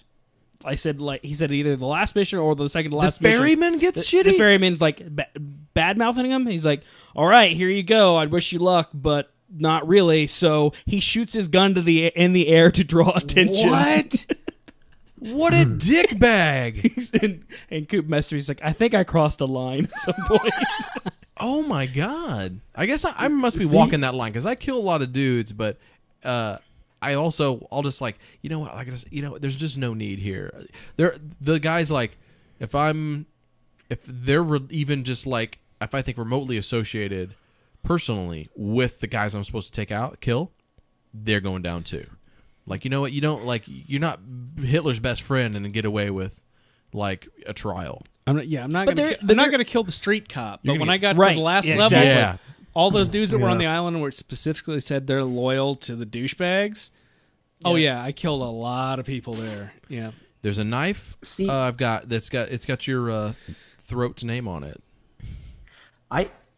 People told me about how polite I was the whole time I played the game. They were like, "Oh, you're so thoughtful and nice." And thanks for the cookies. I really didn't kill many people at all. Like I think I maybe killed. I just missed the achievement you get for killing less than 10 people. Did you beat the game? So, yeah. I just beat the game. Nice. So, where are you at? Where are you at? I think I'm like, it's actually. I'm sorry, it's been a while since I played a shit ton of games since then. But I think I'm like maybe on the 5th assassination or something. Okay. You're about where I am. I'm good ways in. But I know 3 people now that have started and finished this game before we did. So I've choked out a lot of prostitutes. Does that tell you where I'm at in the game? That's why. Yeah. You choked them out? Like you've killed them? No. Okay. No, a choke, no. Unconscious like choke. a rear naked That's- choke All right. kind of thing. I'm with you. They're not naked. It's a thing. Ethan knows. Ethan knows what I'm talking about. Mhm. Anyways. Yep. So, No, I choke out a lot of prostitutes. What- Yeah. Oh man, that game is. Yeah, tell me. Man, What'd you think? I think that the weird thing about that is after playing that, it's going to be really tough for me to play a lot of first-person shooters that aren't open-world type first-person shooters, just because of how they set that up. Yeah, you're going from stage to stage, but the options that you have, I mean, so many options. And outside of stealth and peace and being hidden, there's little tiny things that if you pay attention, and it kind of reminded me of my time with Hitman back in the day. Mm-hmm. I don't remember which Hitman game it was, but you had some options in terms of how you wanted to do stuff. And I mean, the other big thing about that I really like is there was never a time that a lot of games force you into a situation regardless of how you play. They have some big cinematic setup coming into play, and you're going to go in, you're going to fight a bunch of guys regardless, and that never happened in Dishonored. Even up until the end, and I won't spoil it, but even up until the last character I was supposed to take out, I was able to play exactly how I wanted to the whole time. I mean, I don't know. I cannot. I hope that game has a sequel. I really do. Freaking loved it. Would you call it a best debut of the year for you? Absolutely. I was kind of glad that because my instincts I were thought there. that was D-Butt. That's why I didn't. Oh, I'm sorry. That's why I didn't vote for that. No, it's kind of funny going back to playing those games after the awards deliberations, and I hope that my opinions were kind of confirmed by some of these, but yeah, they really were. I think Dishonored does a great job of striking a really good balance with how their open world is set up, because it didn't really have the open world wonkiness that a true open world game does, but there was enough going on in the city that it was still engaging. And I hope a lot of games kind of take those lessons of just doing kind of more small scale open world, open city. It seemed to me a little bit like Rage. I mean, people bitched about that being on the rails or whatever. But you can. It was the limited open world, and it worked well. Rage has its faults in that, but you can make a more guided, impactful experience, because to tie this back to The Walking Dead, the fact that they disguised how much choice you actually have in the overall narrative made the narrative stronger. Oh, absolutely. And I think that's where some games are tripping up, in that, when I look back at Grand Theft Auto 4 and not giving a shit about Nico, that's kind of the difference with some of those open world games, is you do have all this freedom, and that's fun for a while, but if you don't bring it back in, it won't be memorable or won't be impactful. But also, some of those games get caught in that they can't bring it back in like that. And I thought Dishonored really just walked that line really well, and I hope more games kind of follow suit. But I do agree that Rage kind of did go in that direction, and it needed a little bit more fine-tuning, but Dishonored, I think that's why it's really kind of standing out to me. Well, the thing with Dishonored that really stood out just with that is the subtlety of the choices that you made actually impacting things. I mean, it wasn't just I can kill this guy and be stealth or be nice or whatnot, and then they give me 5 points and I'm peaceful now. It was actually the story slowly changing in ways that you don't always notice in other games, and especially the mechanic with there being more mice, with the chaos mechanic. I really like that, because or more mice, they were rats, and just one level would be a little bit more disgusting if you killed way too many dudes, and again, and that carries on throughout the whole game. So I mean, that just really well put together game all across, real solid. I particularly like the art style. And the one thing with killing dudes that I was confused about was, did it apply to the drizzlers, droolers, weepers? I think it did. Okay, that's where my kills came from. Wait, did you mean the flimsies? The flimsies, the flimsy shallows or flimsy hollows. Wait, was it flimsy hollows? Flimsy hollows. I don't know. I just call them flimsies now for short. I have that Black Ops session I was talking about, I called them flimsies once. And I started laughing, and I think people probably heard it and just took it in stride and were like, "What? Okay, whatever. There's stuff going on." Sometimes when you play multiple zombie games in a 24-hour charity marathon, you come up with new names for zombies. Flimsy. Ethan called the zombies in the War Z when Chainsaw Murphy and Mr. Dave were rolling deep. Flimsies. It's awesome. And yeah, flimsy hollows or something. I don't know, but it was flimsies, and so we called them flim. So zombies are flimsies. Don't think about it. Just go with it. Just And drizzlers, flimsies and drizzlers. Flims and Driz. That sounds really gross, actually. So anyway, were we into your games, Ethan? What was do going it. on here? Let's do it. We're Oh no, we were talking about Dishonored. Yeah, we all liked it. okay. We're going deep into your games. What was that? What I heard clicking. Okay, go. Oh, for me, wow, that's a hell of a transition. Wait, let me try that again. Go. Is that better? So I want to start off Yes. really quickly with Primordia, which was a game I actually picked up before the holidays. It's a point-and-click game set in the robot future. Humans have died, and robots exist. I guess if Skynet was full of polite, intelligent robots, this is what Terminator would be like in the future. So like So, Asimov robots? Yes, probably. That's probably closer to what they would be. Yes, wanna I mean play they binary they domain might right as now. well be human. They love. They hurt sometimes. Robot World is the other name, Justin. I'm sorry. Go ahead, Ethan. But it's a real classic looking game, pixel graphics, but real complicated to kind of just like those games used to be back in the day. Those point and click adventure games were not easy by any stretch of the imagination. And I've so far I've gotten about 2 hours into it, and actually it's pretty awesome game so far. The whole pixel hunt is there definitely. And that's I've always liked that. I know some people kind of have issues with those kind of games, but I've always kind of liked really having to sit and focus on the screen and until I find what I need to find. Traditional adventure game. Sounds classy as hell. It's super classy. It's the art style's awesome. I'm excited to get farther into it, but actually I've told myself with these games I won't use walkthroughs. I kind of think it kind of takes the whole fun out of it, because the challenge is being using your brain and trying to get through these missions and stuff like that. So I've hit a wall, and that's the thing about those games is I forgot about with games in general is like I've not hit a wall in a game for a really long time, outside of like a Super Meat Boy or something along those lines where it's literally like the difficulty wall. I haven't hit a point in a game that I've enjoyed playing where I just couldn't get to the next part of it because I couldn't figure it out, and it's been a while. And I don't like that feeling, but there's something satisfying about it too. Is once you actually finally figure that puzzle out, it's awesome. But then you just know that within maybe half an hour you're going to hit another puzzle like that. So, but so far so good, and it was cheap. It was a $9.99 on Steam, probably really cheap over the Steam sale. Let me real quick. Who did that? That is Eye Wadget. Games. That's Wadget Eye Games, and that's made by Wadget Eye Games, not just published by, like Gemini Rue, published by Wadget Eye Games, made by Joshua Nuremberger. Also a sci-fi point and click, also awesome. But this is the same dudes that did Blackwell, I think. If I'm wrong, I apologize, dude who made Primordia.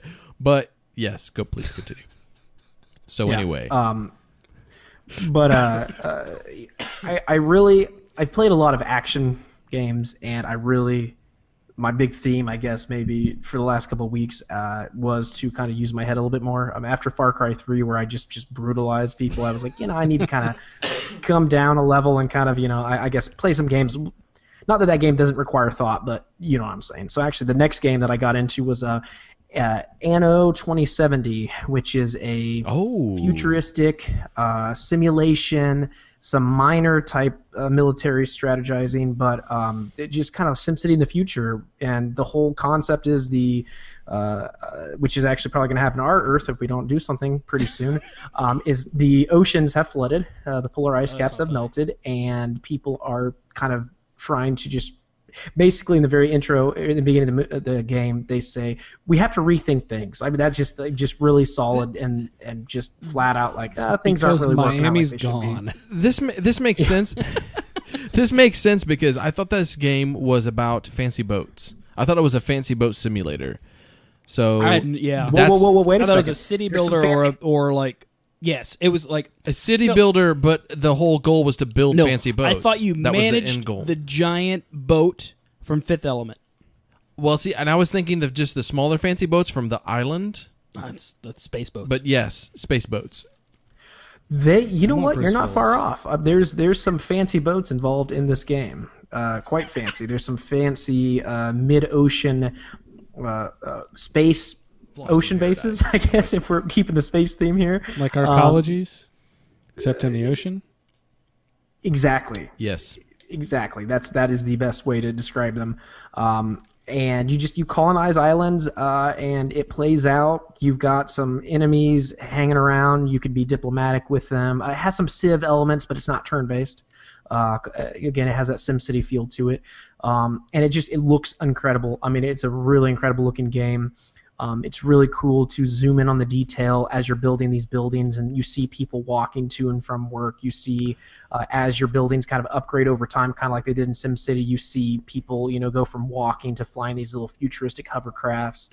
I mean, there's just these little touches to it, and there's some complicated elements to it. The tutorial, unless I completely missed the tutorial, doesn't really help you a whole lot, but you can figure it out pretty well. But you've got all these different resources to work with, so it's not just money and coal and fuel. It's all of this stuff. So you have microchips, you've got different types of food, you have all this stuff that you have to kind of keep track of, and it's kept up. You can keep track of it pretty easily, but again, there's these different layers to it. But every island can kind of host different resources. So again, kind of like in Civ 5 or in the Civ games, you may Or go somewhere Tropico. and there's diamonds and all this other stuff that you have access to, and actually some of the islands don't, like, they're not fertile ground, so you can't plant food. They make So I mean, Tropico. again, you have this kind of this toss up between diplomacy and just all out war with people and trying to get your resources and trying to build yourself up and kind of take over this little ocean section. And it's really, so far, like, I think it's one of those games that I'm going to get really hooked on and like put 30 or 40 hours into it in like 2 weeks and then maybe kind of get tired of. So, But that's okay. how do you balance this with towns? I've had to step away from towns. Okay. This- Is this filling the gap? Not enough water in towns. Towns was getting too. I really like it. I'm not saying anything about Towns, but this game, there's a simplicity to it. You can kind of watch things happen a little bit more so than Towns. Towns, you were doing a lot of micromanaging, and whereas there's still some of that in Anno, it's not to the same degree. And I've enjoyed that. And again, the game looks spectacular. Towns isn't known for its graphics. Are there other by Anno any stretch of the imagination. games? I see this game. I see this game pop up all the time in like random ass Yes. Steam sales. Like there's something about the imagery and Yes. and the boats. the image they can see use boats. for the title on Steam pops up all the time. But like Either there have been more Anno 2070 games, it's just terribly or named. that boat's been around for like 5 years. Because I know Well, they I've had seen some- that boat for a while on Steam Yeah. sales. It's just But it's always like $30. yes, Right? yes. We got the same impression I of was like, this game we haven't played at all. That is too much to just try this out on a whim. Right. And I applaud Ethan for giving it a shot. It's in the And- boat with Well, Cities XL with me, where I'm like, you know what? It's like some kind of simulation thing, and it looks kind of cool, but if it was $10, Or is this like some European Zynga made this game? dude, EA was right. Steam's devalued the games. Steam has devalued Anno 2070 for me. Okay, Ethan, I think I have a more maybe relative question. It's fair enough. no. I have an answer to theirs, but I'll take yours first. Okay. So Wise one thing that's choice. always bothered me with whether it's turn-based or real-time Sims is if you decide to, I don't know, let's throw a hypothetical out there, wipe out an entire civilization, people that are completely isolated from everybody else in a either pre-radio era or quickly enough there's no way they could have really radioed for help.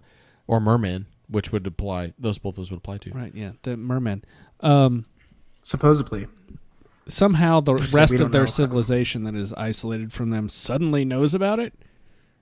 How does Anno 2070 deal with that? Can you like wipe out an island that's somehow connected with somebody else and they don't know about it? Because if you hit them fast enough and hard enough, they shouldn't be able to get off word.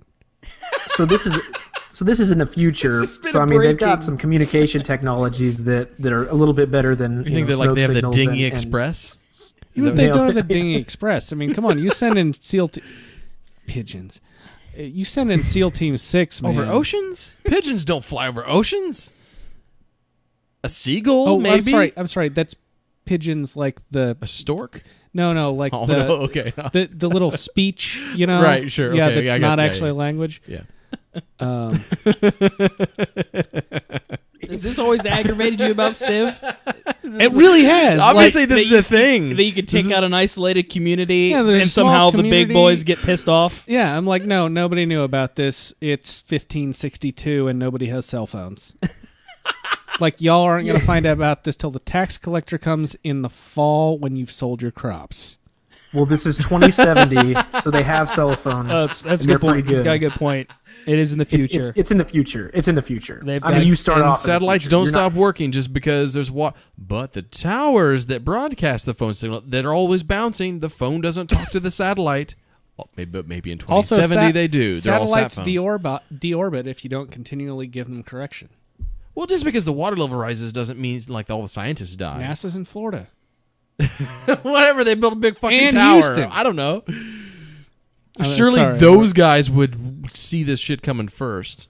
They've been talking about that shit for 20 years. Ethan, Sorry, answer the Ethan, question.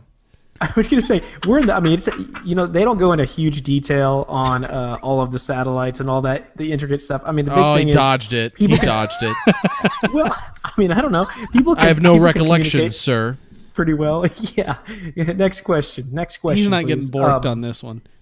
No, actually, the reason that to go back to Justin and Josh's while I continue to ponder yours, see, that's the thing. That shouldn't have happened at all. I think what made me, because I'm excited for SimCity to come out, but I didn't want to play Cities XL or one of those games because I kind of wanted to do something a little bit different before I jumped into SimCity. And I haven't really played like a future simulation game like this. You know, like you I have a get copy to of the future in SimAnt some you can borrow. games. Is that in the Say- future or the past? Doesn't matter. Doesn't Right, matter. exactly. Yeah, It's answer. whatever you journal. want it to be. But I don't know. It just there's you, something about sir. that game that I've been watching it for a while, and it actually came on sale for about $19.99. So it wasn't Okay. That wasn't super expensive. But I mean, there's some, I mean, in jumping into it, I think it was a good decision. I mean, I'm pretty happy with it. Sounds so like it. far. So Towns okay, yeah. I mean, I don't know. 2070. Get it today. I'm not sure we've actually learned anything about this game, or whether or not it's hard to make a purchase decision based on this conversation. Got a I'm good art extremely style proud and of- Ethan enjoys it. I'm extremely proud of this conversation. Just Can you just please describe the boats in the game? That's all anyone here gives a shit about. Ruby Rod in this game at all as some sort of counselor. Were you living in a Flossin paradise?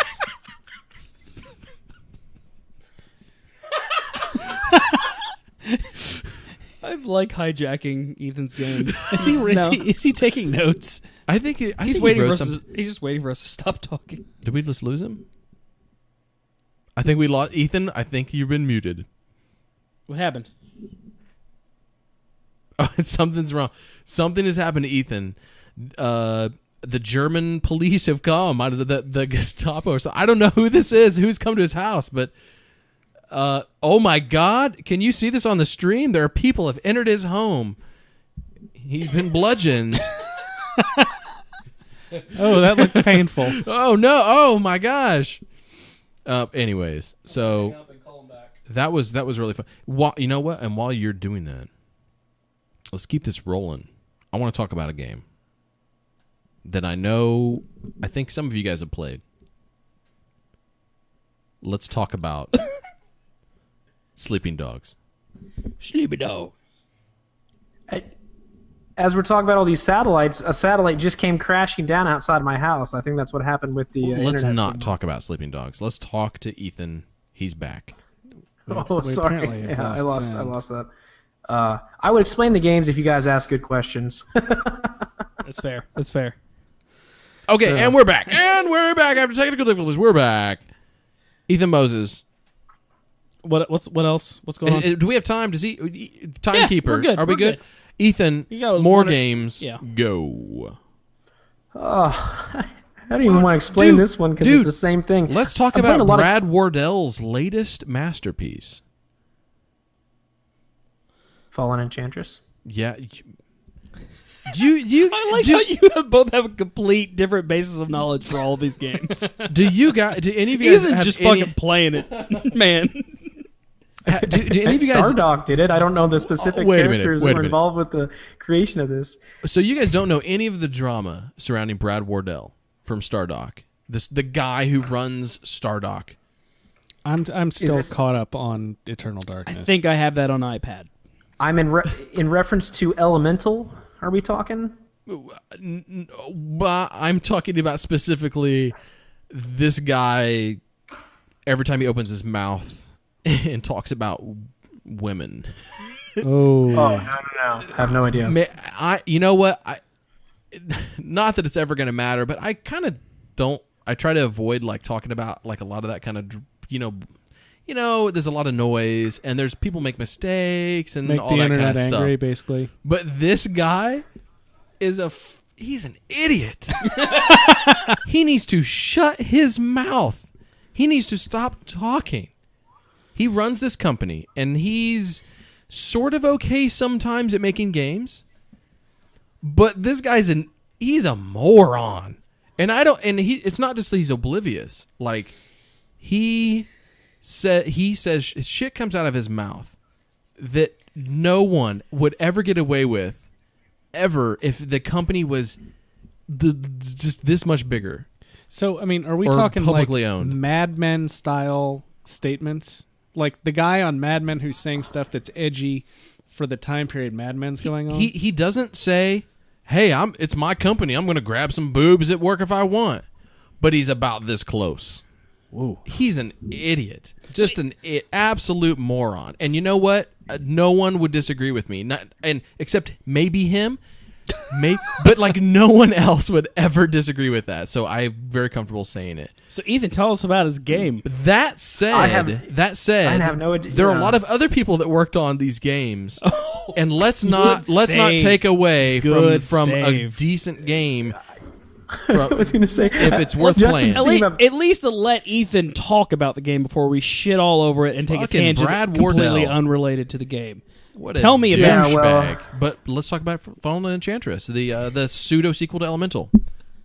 Yeah, so the drama that I was thinking we were going to talk about, then it went in a direction that I was not expecting, is Elemental came out and was shit. It was bad. It was horrible. People were really pretty upset about it, and Stardock was pretty embarrassed. I mean, it was just, there was a lot wrong with it. And Stardick? they... Say again? Start nothing. Just keep going. Yeah. Keep They going. they changed their name as a result of that. The feed is horrible on this end, by the way. I'm guaranteeing I'm gonna get kicked here soon. Let's pretend we're at CNN and you got a weird satellite connection. There's tracers going up in the background. Does it make it better here? Oh Yeah, yes. yeah. you're Put your fine. hand up to your From ear year's like ear. that. Yes. Is Perfect. Is that better? Makes it all okay. Fallen Enchantress is. I'm gonna talk really loud too. So anyway, I was following that game. I was interested in that game, but before I made that purchase, I was intelligent enough to read some reviews, so I didn't. But Fallen Enchantress came out, and it did a little bit better. It wasn't so janky. It wasn't so bad. It's another simulation game. It's a turn-based strategy game, but the cool thing about it is, whereas it has the elements of Civ 5, it also has the elements of a real-time strategy RPG. So instead of just moving your characters over to your enemy to fight them, you actually go into a turn-based battle, which is awesome. So it's there's real a time until you go into a battle? Excuse me. It's turn-based, so you have a certain amount of turns each time, and then once you go into a battle, it's a turn-based, like an RPG, like a Final Fantasy Tactics, XCOM for people in the the no. most recent days, I guess. I played that And game. so as opposed to just massing, troops like you did in Civ 5 and just moving them into a position and having them, go at it, you actually control that, and you can give them different armor and all this kind of stuff, and you can actually customize your own troops. So in terms of the military strategy side of it, it's really, really deep. I mean, it's really cool. And so just, I guess the best way to describe this game is imagine Civ 5, but with a with a fantasy air to it. And so you're creating these kingdoms, and again, it works a lot like Civ 5, no hexagons or anything like that. But you also have quests as you're going along. So again, you have your whole town that's functioning, but you also have your king of your town who can lead armies around and do quests and just fight things and take over other towns. And you have this huge map, and there's all this stuff going on. And so again, like in Civ 5, where you have your turns going around, in this game the same thing happens, but you may have like an army of goblins trying to invade your little kingdom, and you can fight them off. But again, like Civ 5, you have to have a lot of different soldiers hanging around because you might be off on a quest. And if you are off on a quest and you don't have any protection for your kingdom, you're fucked. So there's an element of that you actually take into consideration, as opposed to some games where you're just like, oh, I'll leave my kingdom, I'll be back, everything will be fine. And there's all the kind of the different, so there's 3 different kind of research trees you can go into.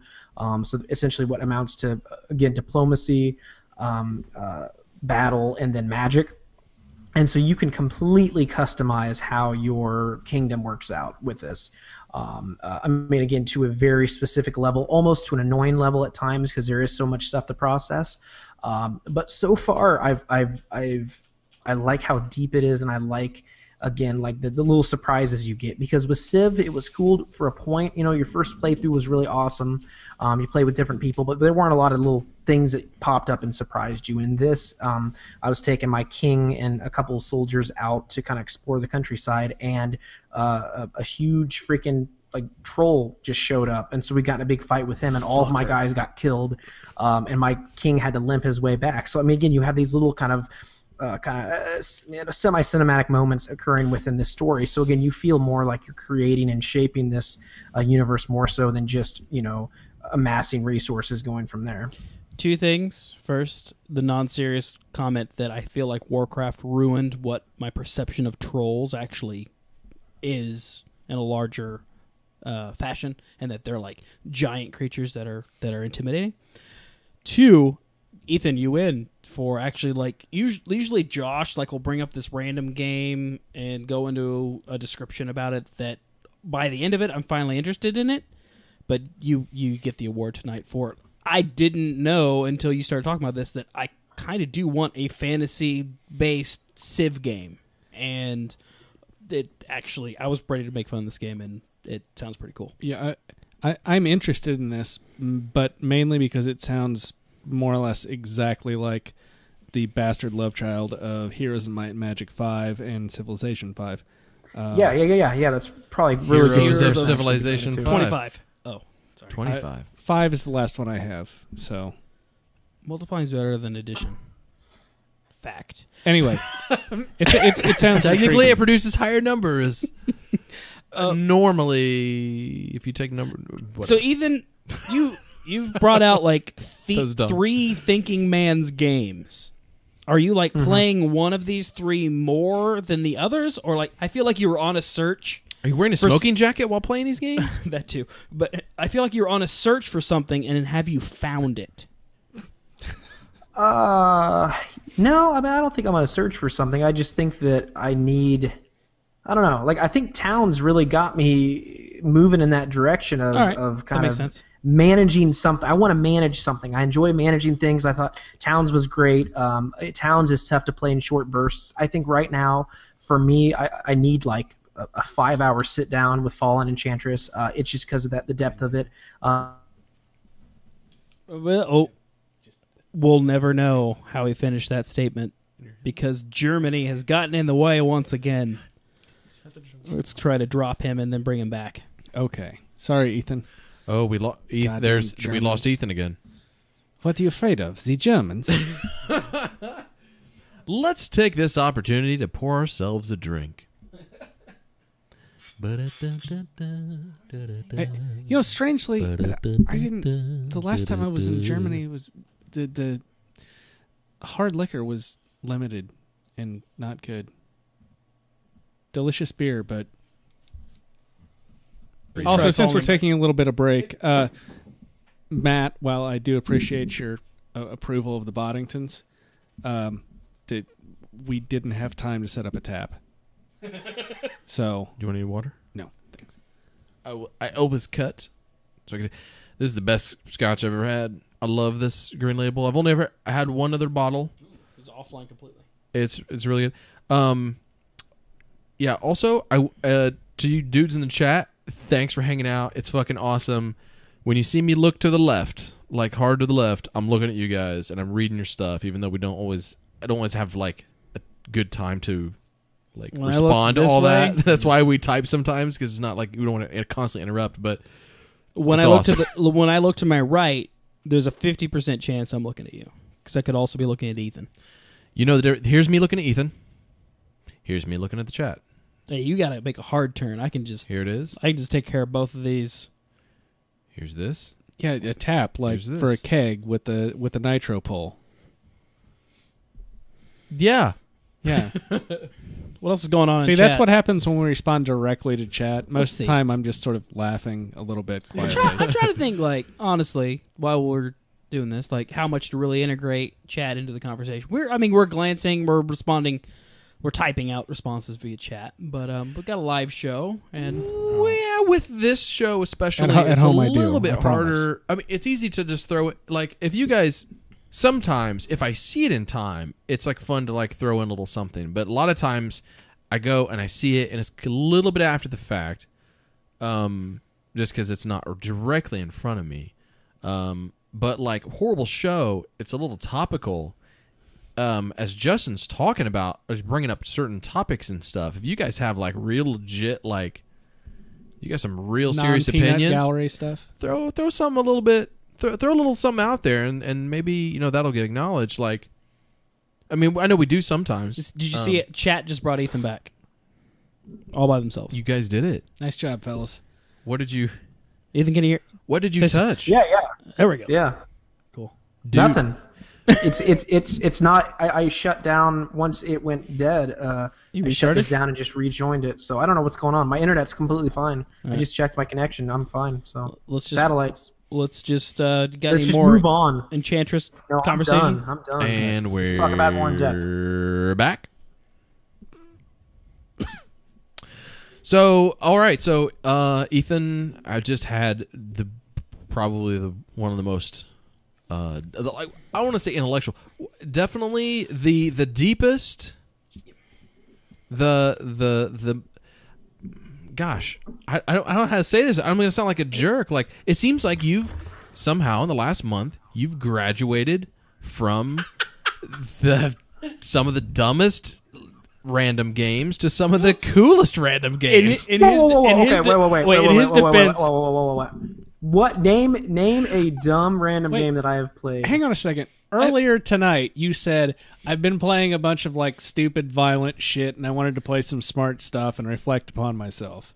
Like we can. It's stupid, violent shit, but not dumb shit. I didn't say what dumb shit. That dumb shit did not. No, you count. didn't- It's you just didn't- that's a you word. That's didn't- a generic term. you It didn't talk mean about any anything dumb personal. shit. I feel like iOS games, all of them, all Well, iOS. it's different when he talks about iOS games. I know. Listen, God damn it, you've got good taste in games, but I think you play games that you don't necessarily that's the like. thing. But what I don't about- think you do. I don't about think you Infinity think I have Blade? good taste in games, and I think it's time to throw down that gauntlet. I agree with you, Ethan. No, I don't think you do, Ethan. and I play a shit ton of different games. I take chances. Yes, Not all of us absolutely. can jump on the Starship So do Enterprise all day and hide from. Wait. Hang on. I don't think it's an issue. I don't think it's an issue of Ethan having good or bad taste in games. It's having no taste in games. He just plays anything, Right, and then brings the best of the anything or the worst to us. I play a ton of dumb games. We play dumb games together sometimes. Saints Row is a dumb game. Saints Row is fucking brilliant. Exactly. Frank that has nothing to McDonald do is with that. crying right you're- now. That's not. I didn't Out of say his bad. Golden butt cheeks. That's why it's dumb, because you can make fucking Frank McDonald and Mr. Dave and Bill and Lance. Like you can't. Back. It's Mr. what? Dave is not dumb.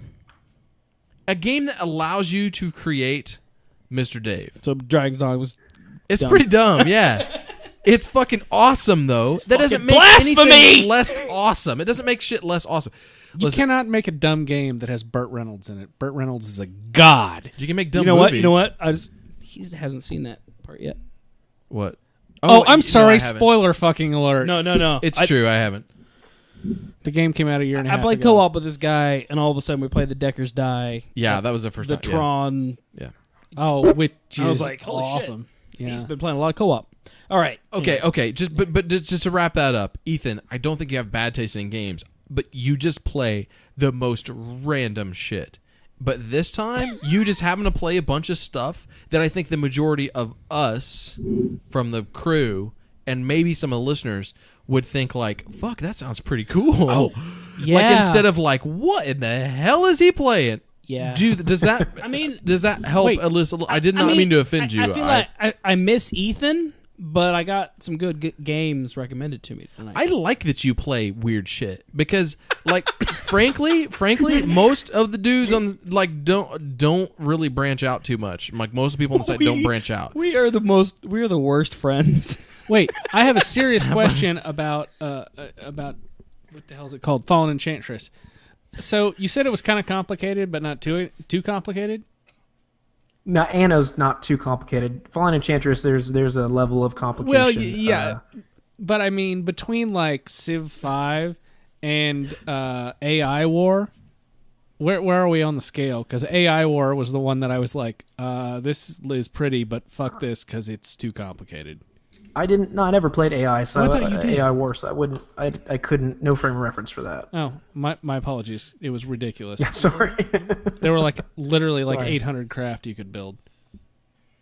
Oh shit. Yeah. Did you ever play Supreme Commander, Ethan? And what did you think of it? Robots. Well, yeah, both of them. I loved it. I loved Supreme Commander. There's a lot of shit Supreme going Commander on in 2. that game. You remember that fucking random night where we were trying to look up the little action figures, the little robot? yeah. That's the Supreme Commander robots. Remind me of whatever those little Sure. miniature action Yeah, figures. the one oh no! Yeah, we're gonna have to look it up again later.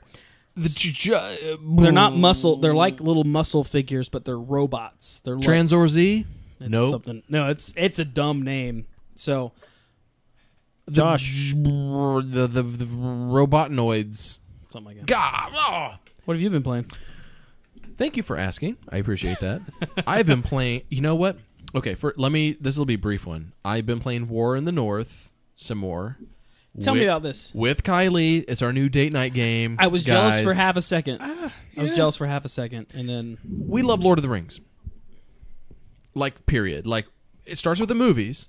Not necessarily. This isn't necessarily a book thing. Where a troll looks like a troll. Yes. exactly. Goddamn right. Yes. So the movies were awesome, and we didn't watch them together originally. Like, we weren't together because that was before us.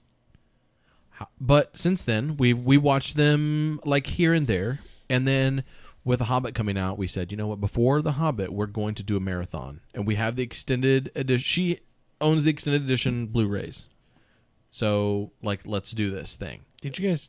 Were there catheters involved? And They more didn't like wa- they finger didn't watch cuffs, them but all yeah. at once. we But I want to try to do that. We didn't. I we- really want to try. so what we did was we did all three extended Lord of the Rings in one day, and the next day we did The Hobbit. Okay. So, but we did it, and it was like 12 hours or so when we were done. And there was 15 a if you little count The there was Hobbit. a pee break in the between each movie, but like, you know, and we hadn't seen the Return of the King extended edition. I guess like I didn't know. I didn't we watch it either. It's so I'm not sure I've seen it. You know what? The because we were just done. The mouth of Sauron is in it, and the character wasn't even in the theatrical version. Okay, no, I definitely haven't seen it. His mouth, like, it's fucking freaky, and I don't want to ruin the scene because it's actually fucking awesome the way it ends. So it was great. There were little surprises. So by the end of it, when you're like, wow, we're 10 hours in, although I never thought that. If Right, yeah. you were the type of person that would have done that, you would go, oh, whoa, this scene, I never saw this scene before. There were like a bunch of those in Return of the King. Like, I could not fucking believe they left out some Faramir and what's her name? I mean, it really Yeah, should have been 6 Eowyn. movies. stuff. Yeah, some Faramir Eowyn stuff. What? It really should have been 6 movies. Or what? 9 movies. I'm sorry. Here's the real Should've been problem. one. They left out the Lord Return of the to Rings? Hobbiton. Dude, when the Return to Hobbiton at the end of Return of the King. Yeah, sure. my favorite part of the entire trilogy, and it's fucking left out. It's like one of the most biggest commentaries on Britain's returning to Great Britain after the war. Okay. And also, it's awesome to see, like, the tiny little hobbits kicking some serious ass. Yeah, of men there's no without- fight. There's zero any action in the Shire in the movies. Well, no, I know. But it's for good reason. At that point, you'd be like, you would feel like it was tacked on. At that point in the movie, if they just added that in, most people would have felt like it was a tacked on thing. Like, because you've had your climax. You had your climax. The whole goal of the trilogy is done. Fucking A, you're right. That's why I'm screwing. You just my want to face see up. You're Rosie right. Cotton and Samwise. Like, if there'd been a sex scene, you would have been okay with that. But Potatoes. yeah. Wait, no, What? really? The only sex scene that would ever happen would be between Frodo and Sam. You want to see him share the load. Anyways, so it was so we watched. So the Lord of the Rings was marathon was awesome. It was like it was really awesome, and then and then we watched The Hobbit, which I loved it. It was great. Video games. I loved it.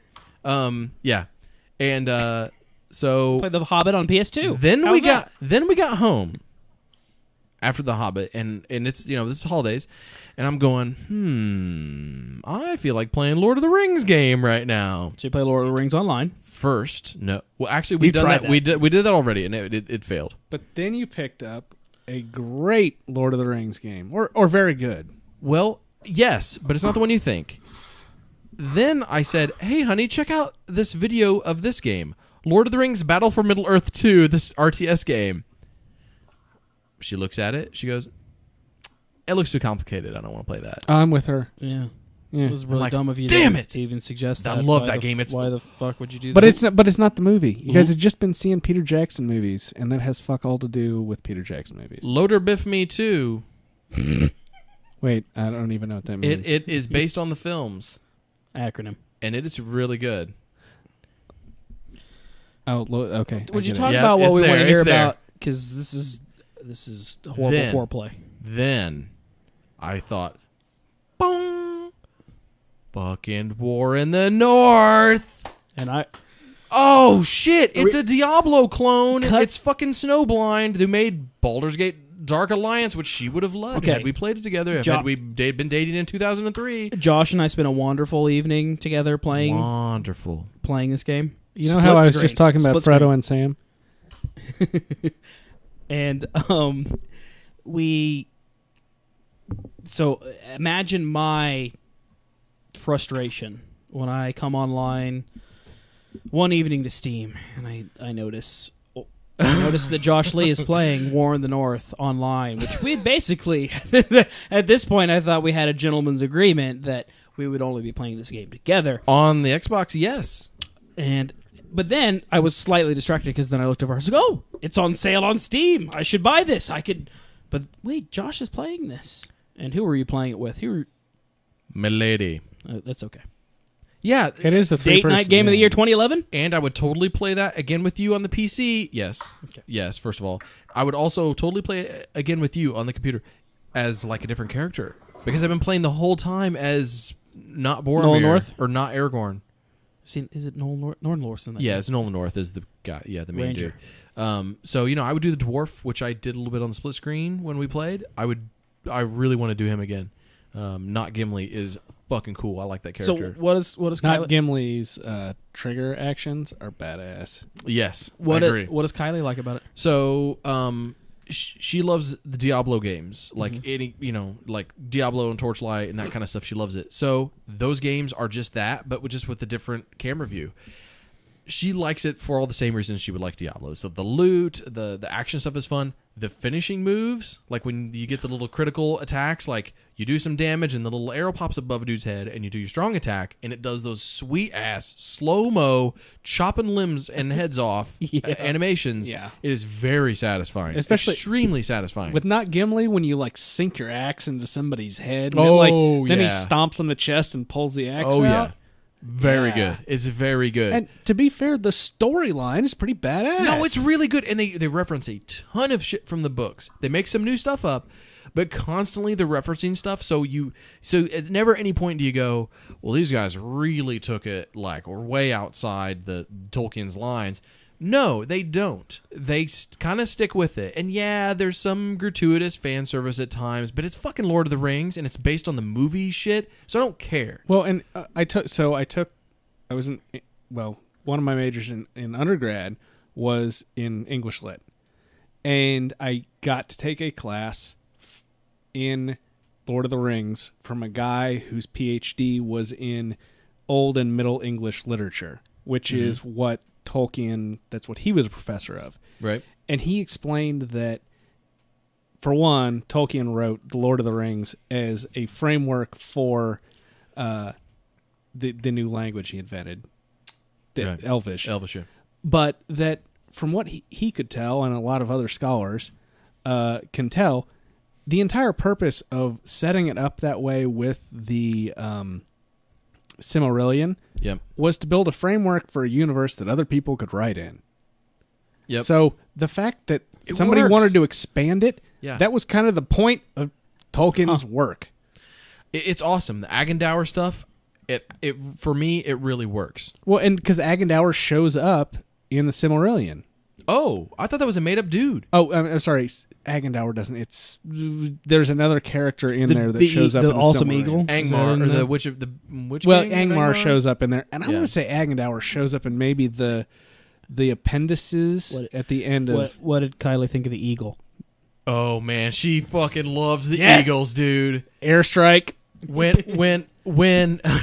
Classy motherfucker. when It's an airstrike. when you get like everyone gets their own eagle kind of thing. She's like, "Oh, got my own eagle." about halfway through the game. By the way, we're on the last level right now. We haven't finished it, but we're on the last level. It's brutal. Don't get upset. I'll do it again. I fucking love this game. It's awesome. So, anyways, I'll play with you guys. Yeah, I'll it's even 3 download players. it on Steam. I think you're my It's new 3 date. players. Oh, that's a Put good me point. in That's a good there. point. It's That's a good 3. point. It's 3 dudes. So when you get like 3 eagles, she's like, "I got my own eagle," and oh shit, I can't. Nothing. Wait, the game's been out for almost 2 years. Yeah, but No. I'm still playing actively. I thought I was actively playing this game. I kid. Don't tell me the ending though. Okay, but something happens with some of the eagles. The good guys win. I know that's shocking. We make it easier to win because we're taking care of the North. She was upset. I'm just saying. What? Some of that happens to the eagles. It depends on how you play the game. Something happens with an What else eagle. did you play? It depends on how you play the It's game. fucking awesome. Play with your girlfriend. Okay, I want to say one other thing though. My eagle didn't die. I'm just saying. Well, maybe there's other eagles though.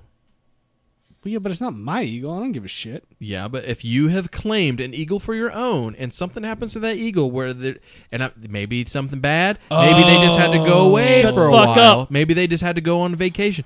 Maybe they're like, my job's done here. I'm gonna go back home. Maybe it's that. You don't know if you haven't played it. You'd be upset though if you'd claimed one as your own. It's a sentient being, and you own it like as a slave. But here's the thing. We're playing this third-person action game, and she's into it. And at first time we played, she's like, I can kind of get in a headache. And then after that, not so much. Now I'm like, oh, It has opened a door. buddy. The door is wide open. Yeah, We Gears of can War. play fucking everything. Gears of War. That's what I said. I can't. Gears of War Judgment. Kylie and I fucking co-op. We're gonna do the whole thing. It's awesome. Then I played Sleeping Dogs, like a bunch of Sleeping Dogs. What do you think? It was true crime. Right. True crime Hong Kong. Yeah, Hong Kong Sleeping Dong. Now, okay, fucking totally. This is a random as shit. I watched Total Recall. The new one. Yeah, Yeah. which was I loved it. I enjoyed it. There was no Quato, but what are you going to do?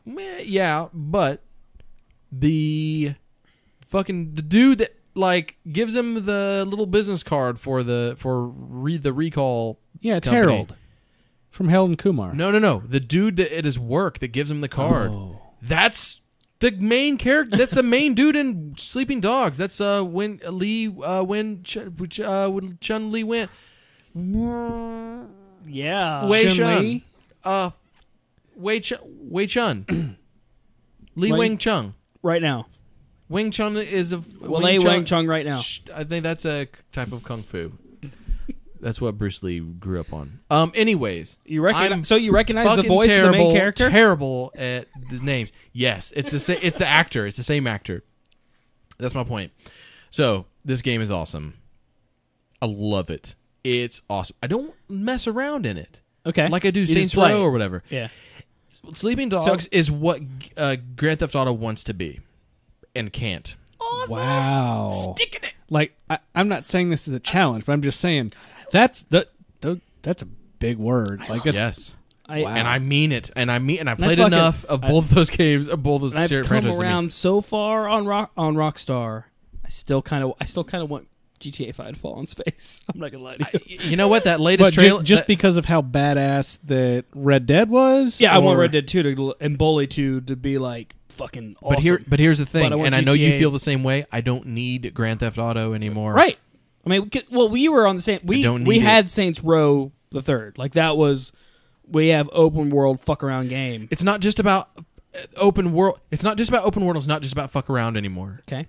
It's like What's it you about? can make one or the other.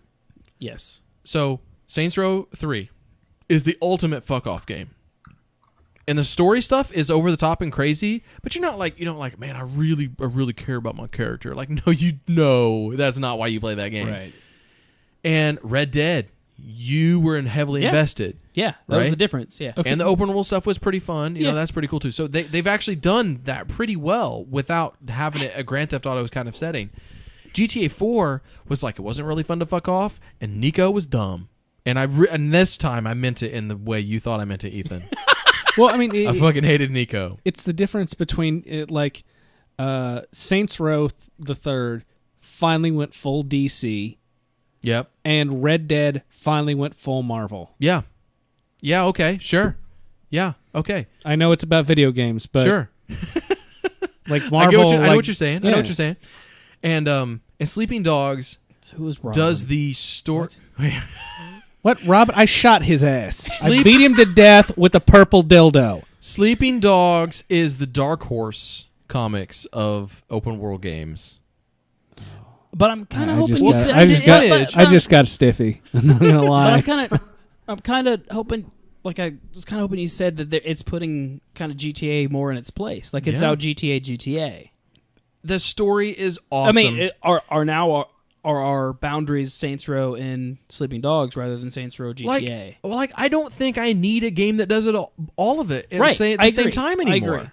And like that was what GTA always did. It was like, you know what, this is gonna be so much fun to fuck off. But hey, guess what? We also got the story chops. And like they really don't. I mean, Red Dead was pretty good with the story. Yeah. I mean, and I know our buddy JP is going to get pissed at me for this, but for me, GTA peaked with Vice City because Ray Liotta plays the biggest asshole on the face of the planet, Yeah. and I enjoyed Yes. the shit out of that. That was the best. He yes, he might characters. go on a shotgun shooting spree in a Is strip that- club just cause. Is Not that the the best storytelling, but Is the it best, the best maybe. GTA? What Vice is City is the best GTA. I think San Andreas is the best if you like to fuck off. I think Vice City is the best if you like the story stuff. Okay. I haven't know played a lot San of people that Andreas would 'cause disagree with that. I got bored, but If okay. you do, you got bad taste. I do have an important gameplay question Yeah. about Sleeping Dogs. Sleeping about Dogs. Sleeping Dogs. Can I get an aiming reticle that is not a tiny little dot that I have trouble seeing? I don't remember because I kept played punching so much of dudes. that game, and I have very rarely used a gun. Okay, that's fine.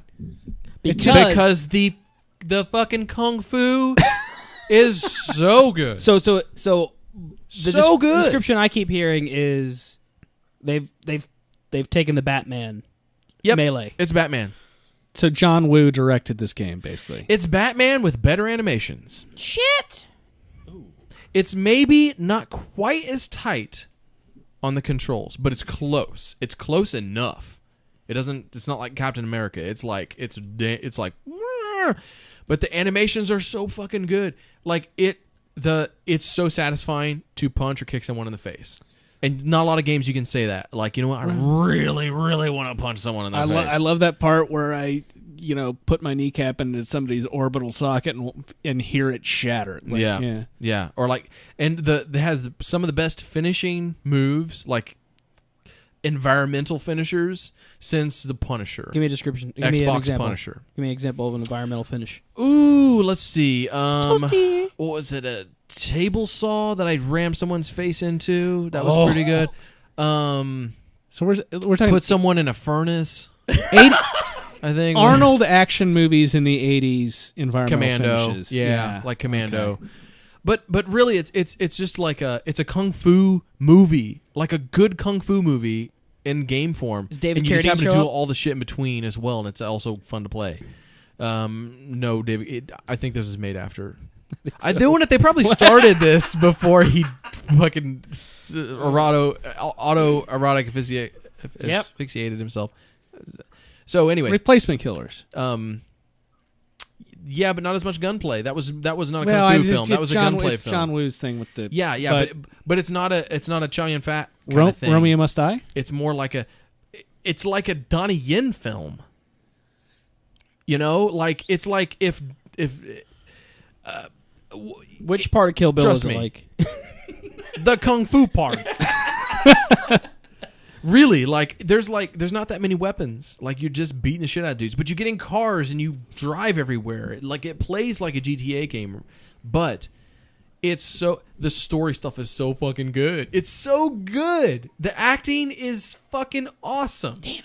Okay, it's awesome. so you play this goddamn game. Yeah. If you don't play this game, you're an idiot. My wife Steam is sale, thank not you. going to be up playing Sims 3 when I get home, so you know what I'm doing. Yeah, right, yeah. Sleep dog. It's awesome. I promise Ethan, you not- will love this game. Not pumped up at all, Ethan.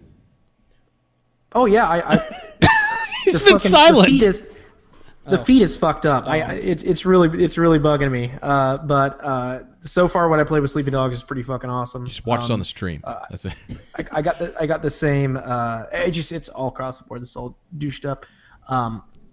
But the fighting again, I did get that same impression with Batman. I didn't get into Batman. I wish I would have. But when I started playing this game, I was like, hey, fuck yeah, like this is good stuff. I think more games need to do a better job of martial arts. Like feeling good about fighting dudes and kind of not being, because I mean you have your brawler games, you have your games, with your supplementary fighting, but this one really felt. I don't know, real good flow with it, and again, it did feel like purpose. one of those, and it's not, and it's not real super complicated, and the combos work out really well, and just to transition from, because based on the timing, you'll do a spin kick or whatnot, but then what Josh was talking about with like the environmental like finishes and stuff like that. I mean, to go and like spin kick a dude and then grapple him and then like toss him into a speaker, just how it all connects together looks really, really good. The animations definitely look better than Batman. And I would love so to it see. makes it more satisfying to me. I don't know if this happens in here, and I'm not meaning this like, oh poo poo, they've got great hand to hand, but I would also love it if they worked in some of the stuff from like Rage, like where you shoot somebody in a kneecap and they're like dragging their leg.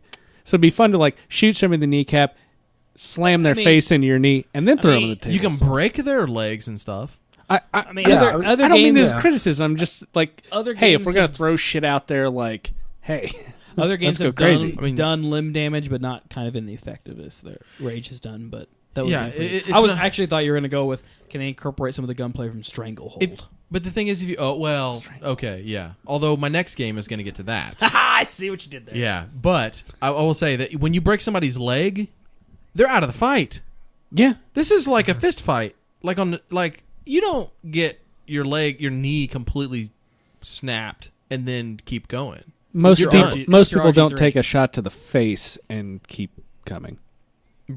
Yeah, this is But so they take it to a point, and you're like, oh, you did a thing that takes him out of the fight.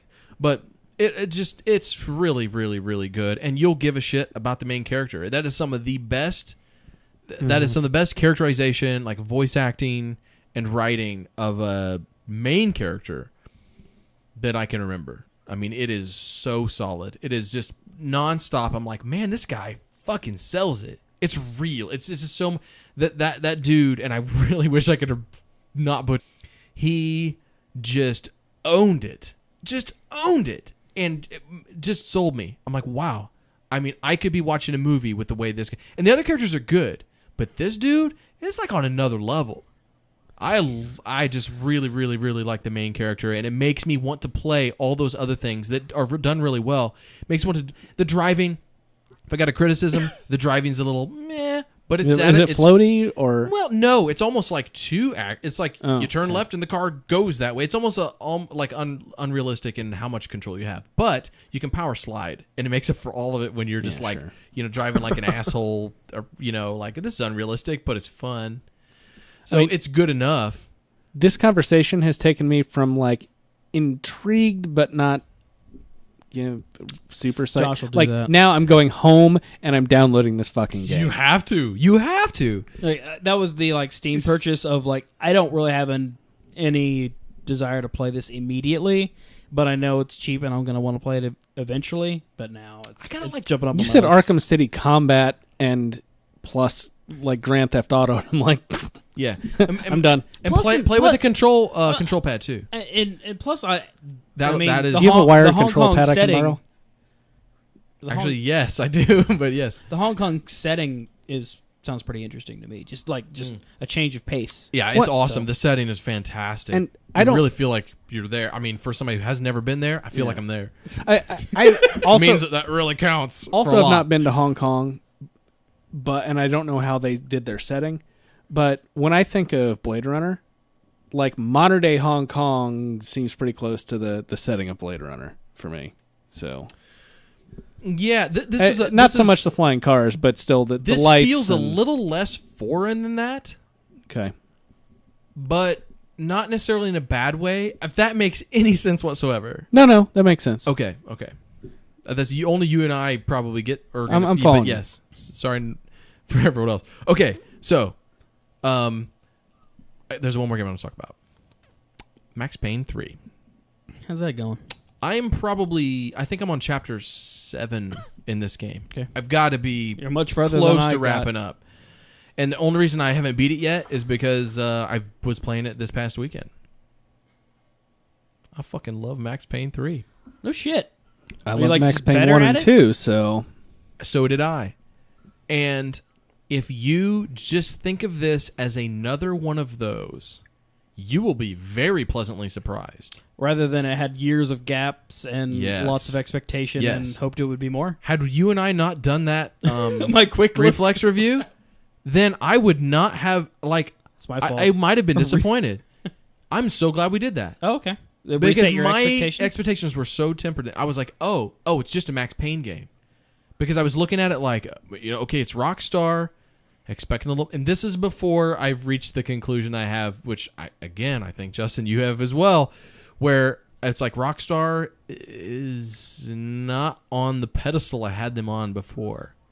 Because Red Dead kind of cemented that for me. Mm-hmm. And then it's like, ooh, but then I was like... They're good at certain things.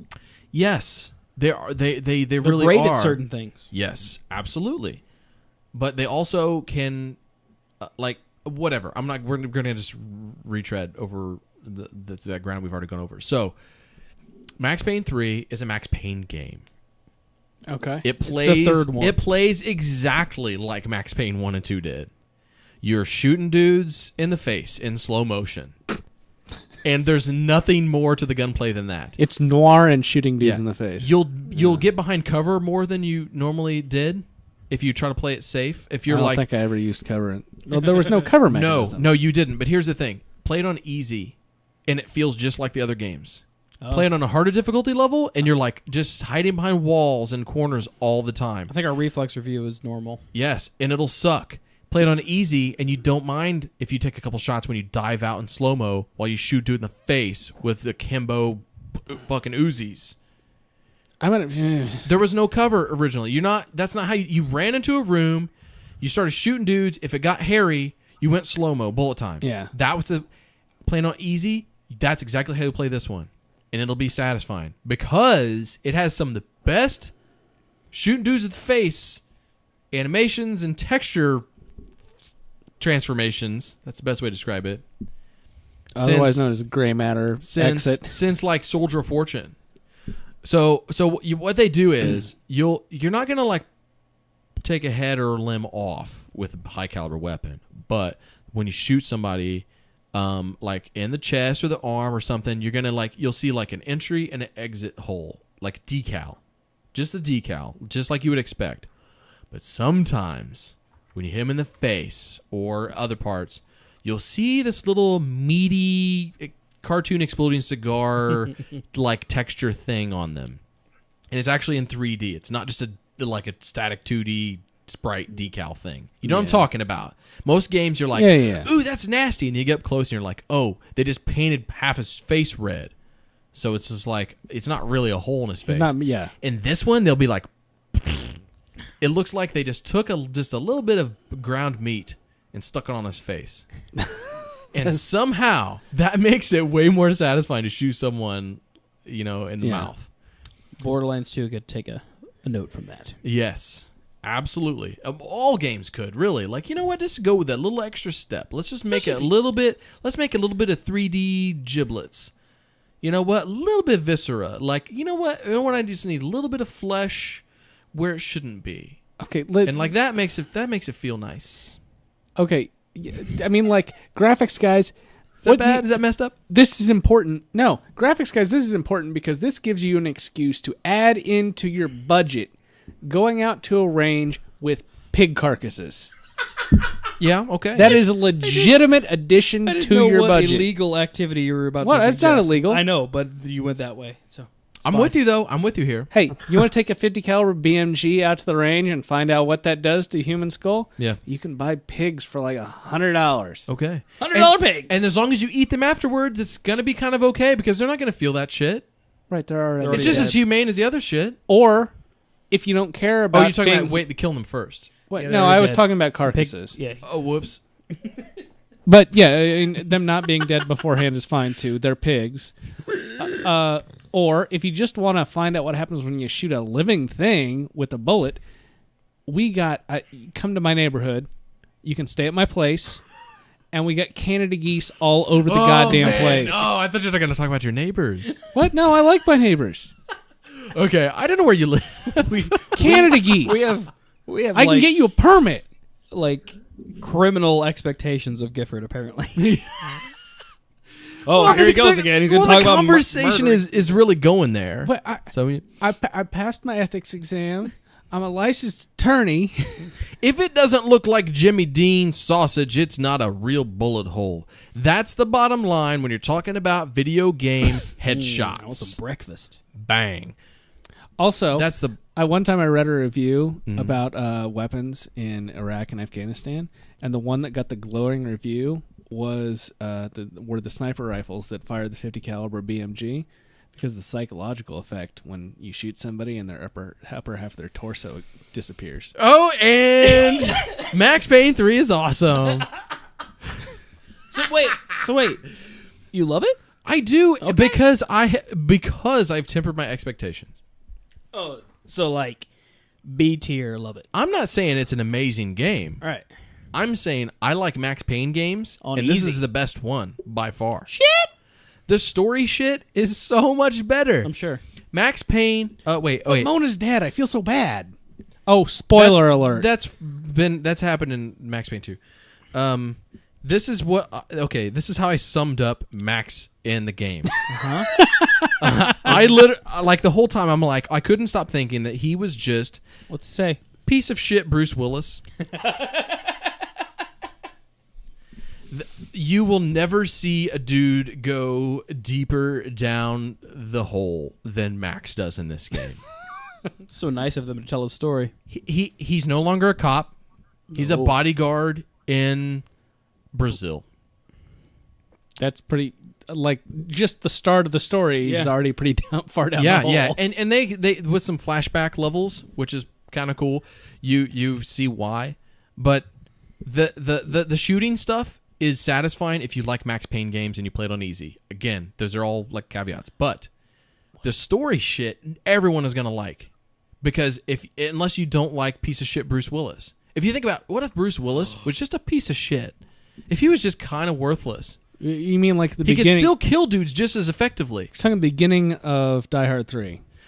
Okay, yeah, but still one step Even farther than shittier. that. Pops What more Looper pills. Bruce Willis? See, this is where my head's been. No. Wait, I've been Go deeper. Way all of a deeper than sudden, that. I'm combining End of Days Arnold. Max Payne with Looper, with Die Hard, with Ted. Oh shit! You did it! With Ted? Wow! Violent Teddy Mark Bear? Wahlberg's Mark a piece of Wahlberg's shit in that movie. Oh, that's true. But he's not violent. He's just a piece of shit. Okay, I can see where you're going with this. What if Mark Wait, no, it's just Max Payne the movie and Ted.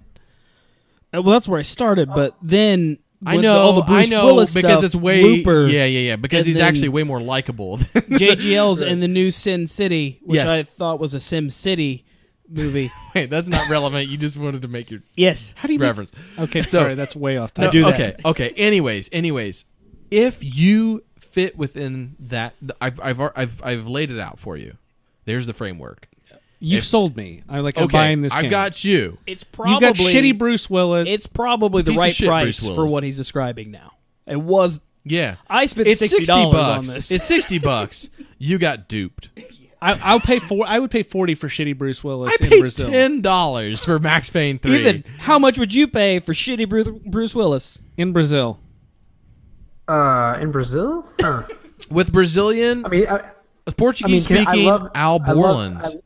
Wait, I loved Man on Fire, so I figured this is that storyline. So I'd pay 12. Would you use your multi-pass? His do you get to drive? Close. Do you get to drive a large engine American vehicle through a favela? No, but Are there trucks? But there's a moment in the game where you're in a building, you're trying to protect this dude, and you fail miserably. He's a good bodyguard, though. Here's an aside. Fucking everyone dies. He's the worst bodyguard of all time. Because all he wants to do is kill fuckers. But he doesn't recognize that. I mean, he kind of does. He's like, it's my fault. I was trying to protect her, and but he doesn't have this epiphany of like, maybe I should just leave. More good people would live if I just fucking killed myself. But instead he's like, but then I kept on. It was like I had to do it. Something was compelling me to continue on this game. I had to shoot more people in the fucking face. So he does. And at one point, when he fucking totally blows his main job, you're in the lobby of this fancy building, and one of the bad guys comes crashing. Actually, this happens. There are 2 times in the game where a bad guy just says "fuck it" and gets in a truck and drives it at you and crashes through something. One's glass, the other's a metal gate. Both of them, it goes in a slow-mo, and you get to do a zoom bullet slow-mo shot on his face. And I wrote it down. Open mouth face shot on my notes while I was playing this game. Because it was awesome. This dude, and if you're listening to the audio version of this, I'm sorry because you won't see the visual, but this dude is driving and he's like pissed off and he's driving in slow-mo. And I aim and I don't see him up close. He's far away when I'm playing and there's a little dot. And I boop and I shoot and instantly it's the last guy, zoom, slow-mo shot. You hold down the right mouse, or I'm sure it's left trigger or something. Whatever. And it goes into a super slow-mo. And you see the bullet like the whole way going. It goes Matrix. And it's awesome. And I do it every time. And here's this guy. And he's driving. And it zooms in on him as soon as I shoot. And I hold down the button. And he goes. And I can picture him going. As his mouth opens wide. And the bullet goes. And it does that exploding cigar thing on his mouth. and it looks like he's throwing up pizza. It's great. I love it. Oh man, I was just going. Yeah! I was pumping my fists, and I know it's kind of psycho, and I hope my mom's not listening, but it was awesome. Oh man, Max Payne, it's not bad. Oh shit! Super Game Best Friends, love you guys. So, HorribleNight.com updates. Justin Lacey, what's going on with Horrible Night this week? Whoa. We're getting back in actions with our original material. We've got some reviews coming your way this month, some previews. There's a lot going on the first few months of the year as far as releases go. Got a little bit of a break here in January, but February and March hit it pretty heavy. A little bit of it. A little bit. And we're also behind the scenes still working on a redesign of HorribleNight.com. Hoping to launch that before the spring. So, with ads? So your world may change. And Verdian, just for your edification, I have fuck all to do with that. I only deal with letters. No, actually, the goal is to make it much more friendly for mobile devices. So that's what we're focusing the updates on, and integrate our videos a little bit better. People use the internet on their phone? Apparently. Who knew? In increasing amounts, turns out. Huh. And then also look for more live streams coming up. I know, Ethan, you're trying to get hooked up for weekly, semi-weekly streams, and apparently Mr. Dave's Adventures are going to be streamed quite a bit. So we're going to commit Josh to that. But yeah, we're back in action. We will also, later this week, we're going to start looking back at the year 2012 in Horrible Night original articles and your favorite moments from Horrible Night, and we'll be voting on that on Facebook. So we'll be posting some links to some voting categories for that for the community. So be on the lookout for that.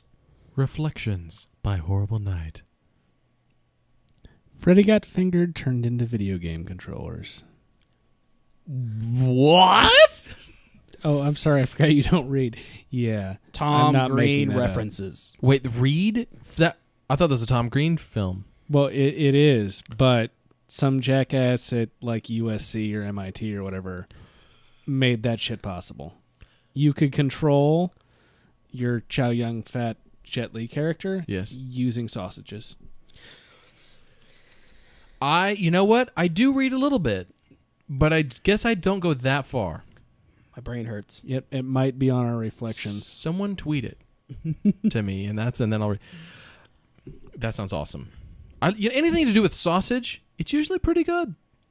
Like, I can't think of a lot of bad things that are related to sausage. You know what the worst part about sausage is? No. Don't describe the actual ingredients. I was just going to go when you run out before you're done making biscuits. Okay, yeah. I had the best biscuits and gravy of my life on Sunday. I want you to know, my lady, I was like, I'm going to sit around in my pajama pants. I'm going to watch football and get drunk. And she's like, you want some biscuits and gravy to go with that? And I was like, oh, my God, I love you. Yeah, if my wife were not equally that awesome, I would be jealous. Okay. By the way, I love biscuits and gravy, and I am putting no doubt that Kylie's biscuits and gravy were delicious. You sure? But when Blackacre Brewery down in Irvington makes biscuits and gravy again on Sunday morning, go down there. Sounds like a field trip. Trust me. Ooh, that's tough, though. Field trip. It's going to have to be after, like, a binge or something. No one gets up that early on a Sunday to go out. No, gotta come it's a brewery. They don't open until, like, 10:30 or 11. We'll come up with an excuse to It's pretty early on a Sunday. party and crash on the south side. Okay, all right. I'm in. Count me in. But we'll make it a field trip. Yeah. Who owns a van? I know a guy. Okay. Wait. Oh, okay. So yeah, we've gone about 3 hours here talking about video games and a whole bunch of other bullshit. I'll partially take the blame for this. It's okay. Maybe I'll take 51%. So thank you for listening if this is as far as you go. However, like truckers, we keep on rolling here at Horrible Night. Gonna try that again. Really? Wait, because I said trucks, or because we've had real deep trucker conversations before? You just wanted a metaphorical transition. That was just fucking weak. That wasn't worth it. I'm sorry, Mr. You I wouldn't know what a segue is if it bit me in the ass. Thank criticizing this. Thank you very much. I have had plenty of good segues on Super Game Best Friends. The Horrible Show is sorely lacking. Now, since you obviously know nothing about truckers, learn yourself. Let's talk about. I want to answer it. I want to at least answer this one question. What was a favorite gaming moment of yours from 2012? Oh, shit. Let's do this. You put this on here. I don't know why. It's in our notes, but I would actually like to take a moment to reflect. Everyone just do one. Let's not take a lot of time here. Everyone just do one. Who actually has one here, though? Take a moment. If you don't have one, that's okay. Let's just talk, because I've got one if you guys don't. Anyone? Okay. I will give you one of my... let's say most emotional gaming moments in my case, because I don't know if I can quantify. I can't not say this. Getting to the end of Mass Effect 3 and going, you lazy motherfuckers.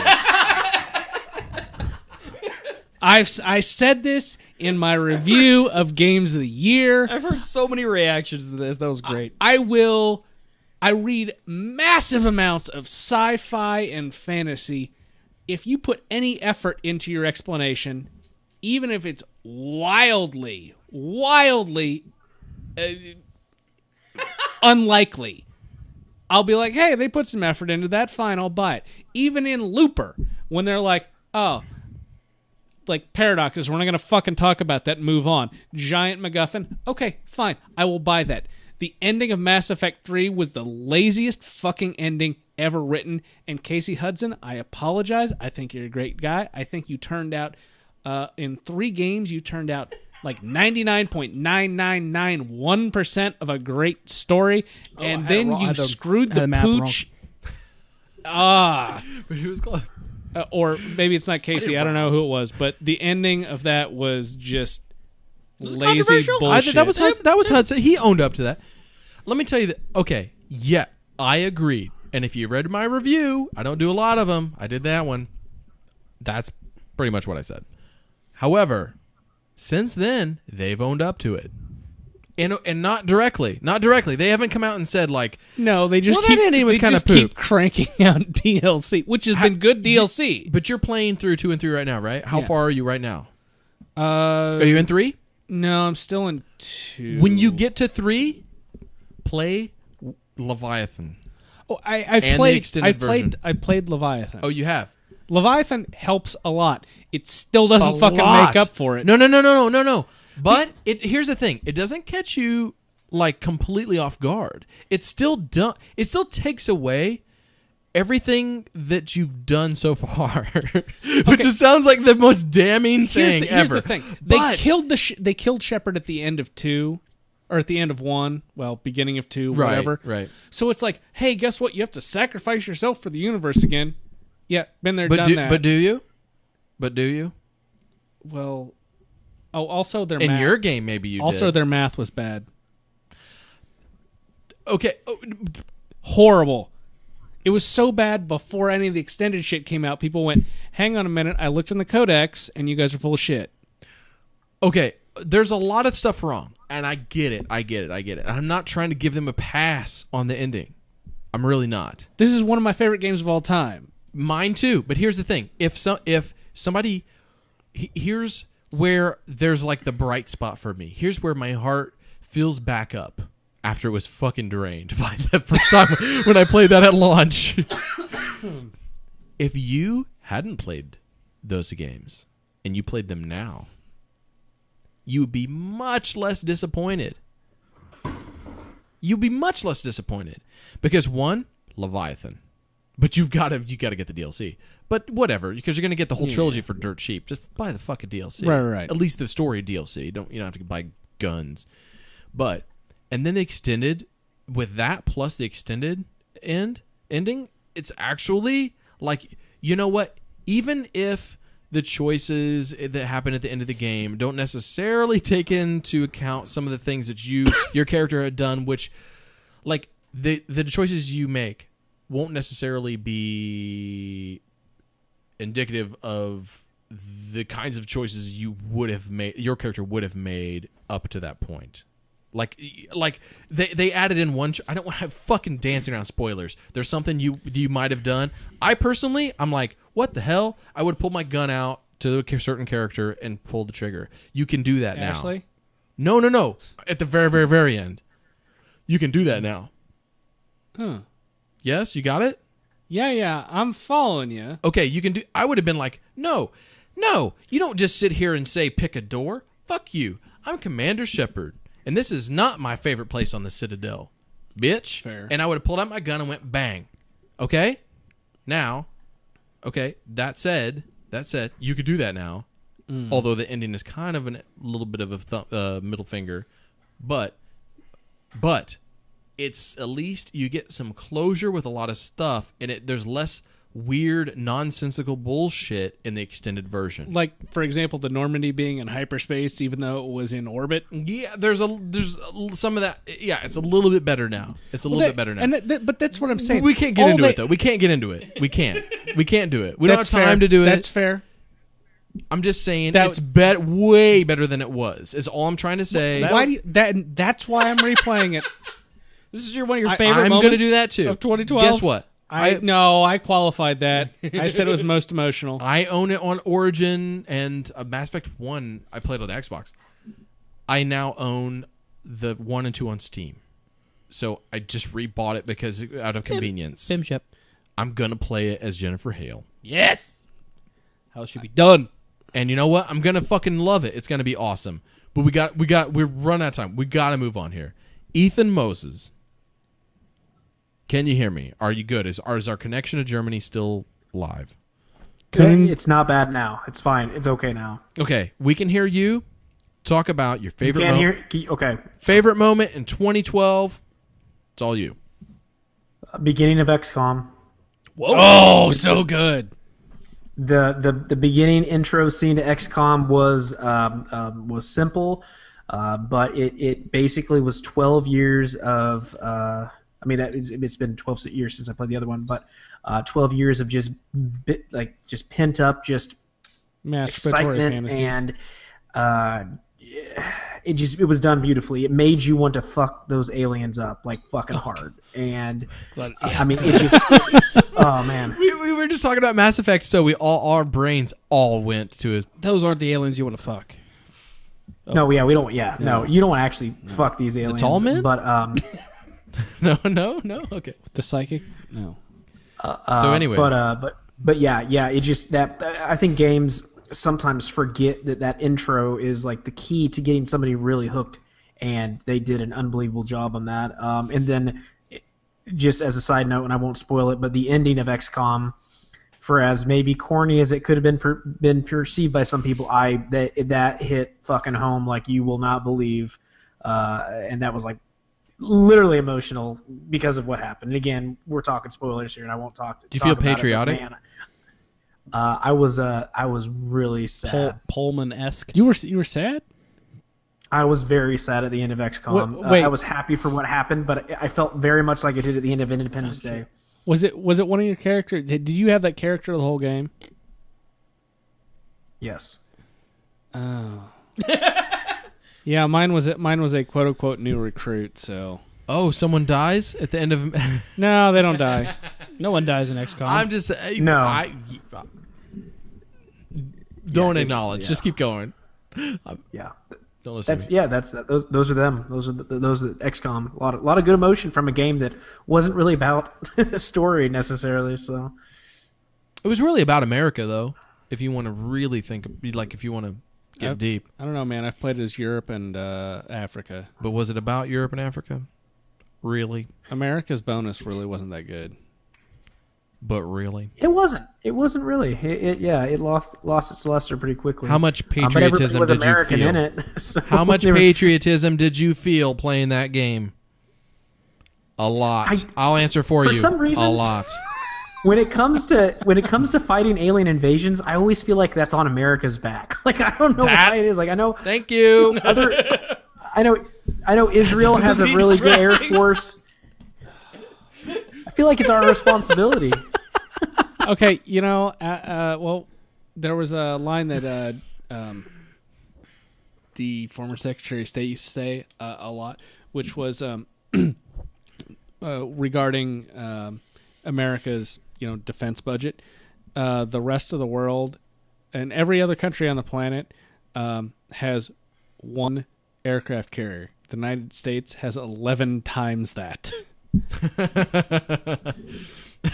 So despite the excess, fighting an alien invasion probably would fall on the U.S. Which is the reason why all of them are always begging for your technology when you're in there. And it's like, well, we're not. You're not America when you're playing that game, but you kind of feel like it.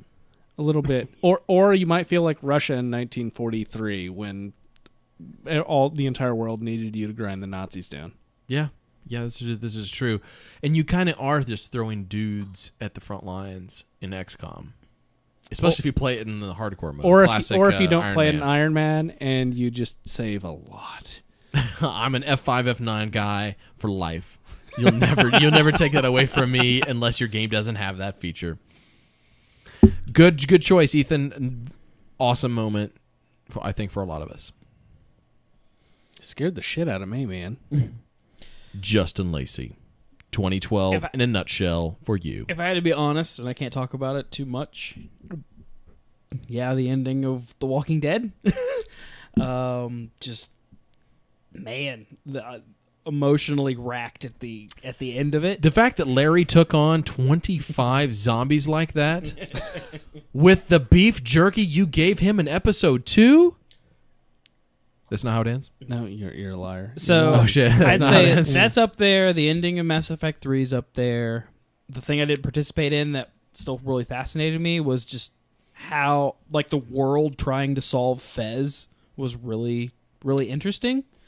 And then I would say the other stand-up moment for me was the whole co-op experience with a stranger during Journey was just...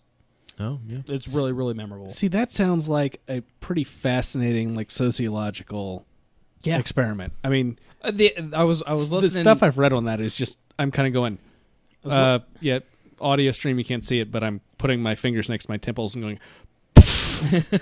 like, it kind of blew my mind. I was like, that's incredible. And I can't remember the guy's name, but I was reading, a lot of people were talking about this towards the end of the year, just their journey moments, but the fact that, like, when you go through the credits, it also gives credit to all the players that you ran into. Oh, man.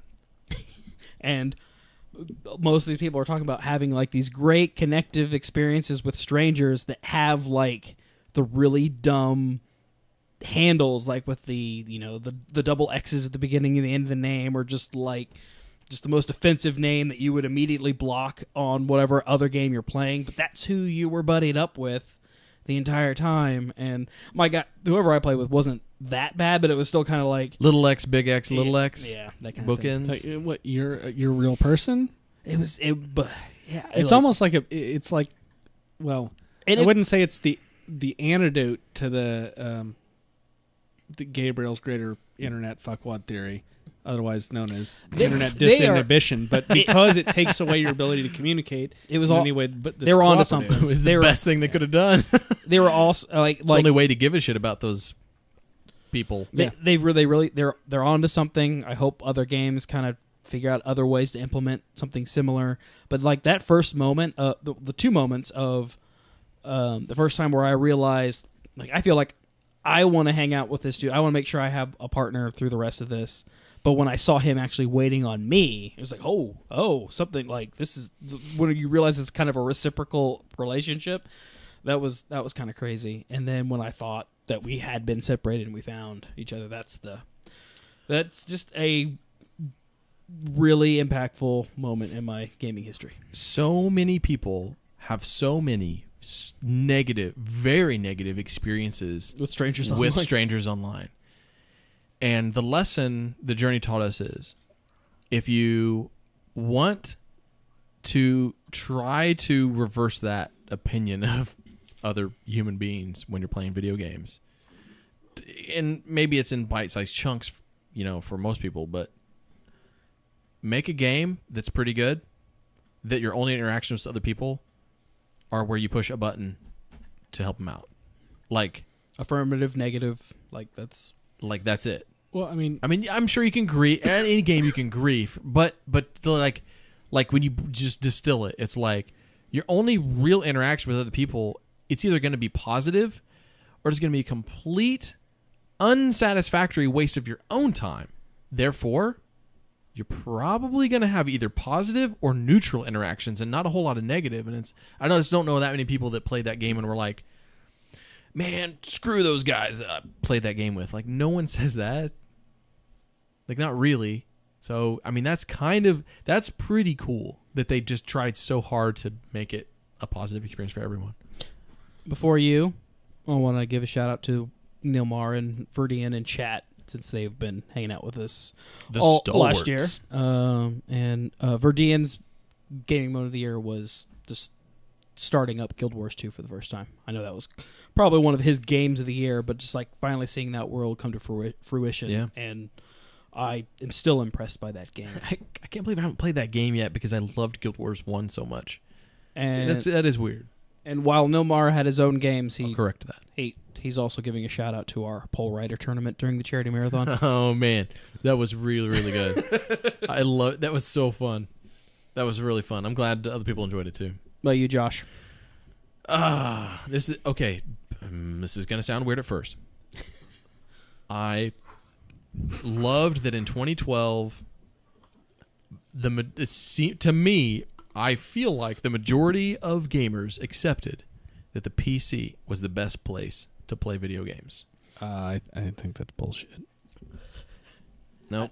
I think the transition started in 2012. I absolutely think that 2012, you had more articles being written about this stuff. You had and this is all anecdotal, but it's anecdotal, but there's also journalists have been writing about this all year long. People are going, you know what? Not only can I get almost all the games I want to play on the PC, a lot of them are better versions. Almost all of them universally are cheaper. And building a computer that can play all these games doesn't break the bank like I thought it did. Yeah, and that's changed. That's what and that's it. And it's everyone needs a computer anyways. So like you basically covered like all the reasons to not buy a computer. And I know so many people that have said like, I gotta build a computer. I gotta get a machine. I gotta get a computer. You've got a number 4 you're holding up in the air, Gifford. What is? This is a mnemonic for me because I want to respond to you because I think, we know Ethan's going to come down with you. Lacey's a toss-up. That's such a good convert. In general. And you have helped me build a computer. So, cost, absolutely right. At least monitor. I mean, I already had a decent-sized monitor, so that wasn't a deal. And I already had decent-sized sound set up. But, and I already had case. I already had some things going for me. You could also just plug it into your TV in your living room, which everyone has. Consoles require a TV too. Don't ever forget that. Thank you. Absolutely fair. Yeah, but I mean, TV is more expensive than a monitor. Most people have a TV anyway, which you can plug a PC into. Especially with big picture mode, which came out in 2012. God damn it! I'm not going to take you to task on the cost. Okay. That was not the point I'm going to take you to task on. Okay. Really so what is it? Okay, so get to that then. So we got cost. You can get basically every game on PC, which has been a big change. Yeah. In the last 2 years, I mean, I know Steam's been around for longer than 2 years, but I would say in the last... developers have taken more care. The ports have been better in 2012. The ports were better. I'm forgetting one of the points. It was something else I really couldn't argue. You're welcome. You're a dickhead. Tell me what you have against that, which is something we have talked about, and I don't think you're ever going to win me over on, is, you've said, you maintain a clean computer, you make sure you update everything. Yeah. Installs go smoothly. Yeah. I update everything as often as I can. And part of this is spoiled by my wife's affinity for Sims 3, which is a fucking disaster to get it to run smoothly. Like, I could play Crisis 3. Avoid EA games, not and you'll cranked, be but I fine. could play Crisis 3 on the setup that you and I built together. Yeah. But it drives me crazy because, I'm like, I built this new computer and you could play Sims 3 and it'll work. But I have run into other setup issues. Mm-hmm. They're not major. For the most part, they don't take a lot of time. But with the exception of accept on, hitting A on my Xbox controller to download the new thing, and the Amazon Prime Video app, which is not a video game, I don't have that. Now, and that said, Sure. honestly, the difficult, just comparatively for even 5 years ago, the difficulties or simplicities of PC gaming have at least a tenfold reduction.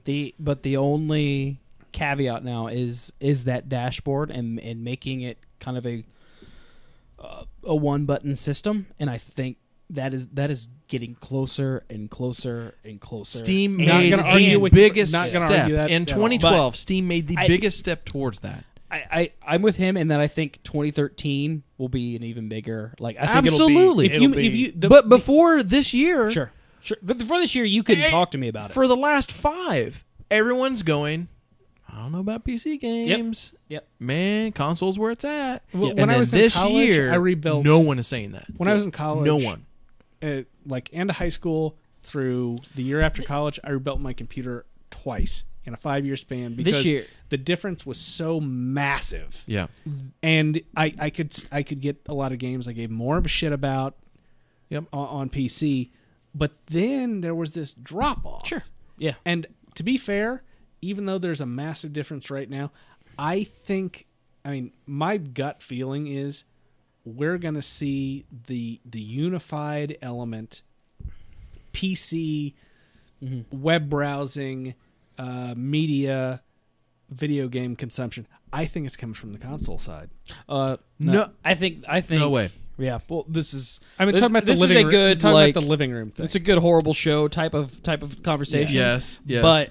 But I honestly think you will see the lines. I think consoles will become much more like PCs than we expect. But this they year. can never make it that open. And I don't. Yeah. And I think that because lowest common denominator determines that they It's gonna be cannot. real- it's They gonna be- cannot make it that open. I cannot wait for E3. I'd like to see what they like, especially with some of the Valve. It's already set in motion, though. Things are set in motion already. I was gonna say the stuff that's And where coming they're out, reacting. the stuff that's coming out of CES that isn't like the fully featured stuff. Like these are just like the teases and the first ones out But the they're gate, throwing a chip in the ring. and it's going to be really, really interesting. Yeah. So we've had Nvidia's Shield, which I'm sure we'll talk about maybe on and then we XI3 Right. is making the Steam box. It's No. a thing. No, they've said that it isn't the Steam box that Valve's been working on. Like Valve's still working on something else. They're working with them. Yes, but it isn't the thing. There's a That's just Valve-related no, thing. no. That's just Valve recognizing that this thing is just a lame PC. Right, but Valve. That's it. But Valve has also said this isn't the hardware thing that we've been talking about. Because no matter what they do, their hardware thing I'm just saying is it's not the that. Steam- I'm just and saying- I'm pointing at my fucking computer in Right, this room right but I'm now. also saying Steam box is a computer. yes, but that's So not is the Xbox. It's not the No, Valve. no, it is not. no. I'm just saying it's not the Valve No. hardware solution that they're working on. Okay. I've talked about this before. Well, They hired somebody to make a better interface. Big picture mode kind of negates a lot of that, but they have other issues. They can't use Linux to play their entire Steam library. That's not going to happen. All the games that don't play well with the controller, that's still an issue. Keyboard and mouse on the couch sucks. But whatever, that stuff is going to be solved in the future. What I'm talking about, the whole point of this, in 2012, so many people bought machines, like computers, to play games off or whether it's upgrading- Steam or yeah. indie games. Yeah. All the interesting development is happening on the PC. Honestly- because it's cheap and easy to do so. Aside from Sims 3, the main reason I was like, I got to get my computer up because Indie went boom. Yeah. And I was like, you know what? My computer before we fixed it could probably have say played it was Binding the of Indie Isaac. boom? Right. And I think everyone needs to learn how to troubleshoot some of those issues because it'll help them because you're going to have those issues without games. You're going to have those issues just running programs. You're going to be like, "Oh, I need to get this I need to get Office going on this machine or I need to get whatever." Like, "Oh, how to open a RAR file." Like, dude, you're going to have to figure some stuff out. You're going to have to figure out how to get data from Google and all that kind of stuff. So some of those issues I think are at one point, I was the guy. No. Between that's becoming way easier. Now you install the latest NVIDIA drivers. There's a pop-up, a little boop. Here's a balloon in your system tray, and it says new NVIDIA drivers are available. Click here to download, and you don't even have to restart now after you install them, and it works just fine. I haven't played with 7 and up, but honestly, because my wife is, baby, I'm not slacking on you, but my wife is playing with the computer a lot more than I am. Mm-hmm. So my experience with Win 7, has been a lot more limited than it was with Vista and XP. Vista and XP sucked. 7 was great. 8's the same thing. I didn't even hate on PC XP. game. Listen, point is, 2012 was a great year for PC gaming. Yes, it was great. Okay, that's the point here. Sorry, good. You know what?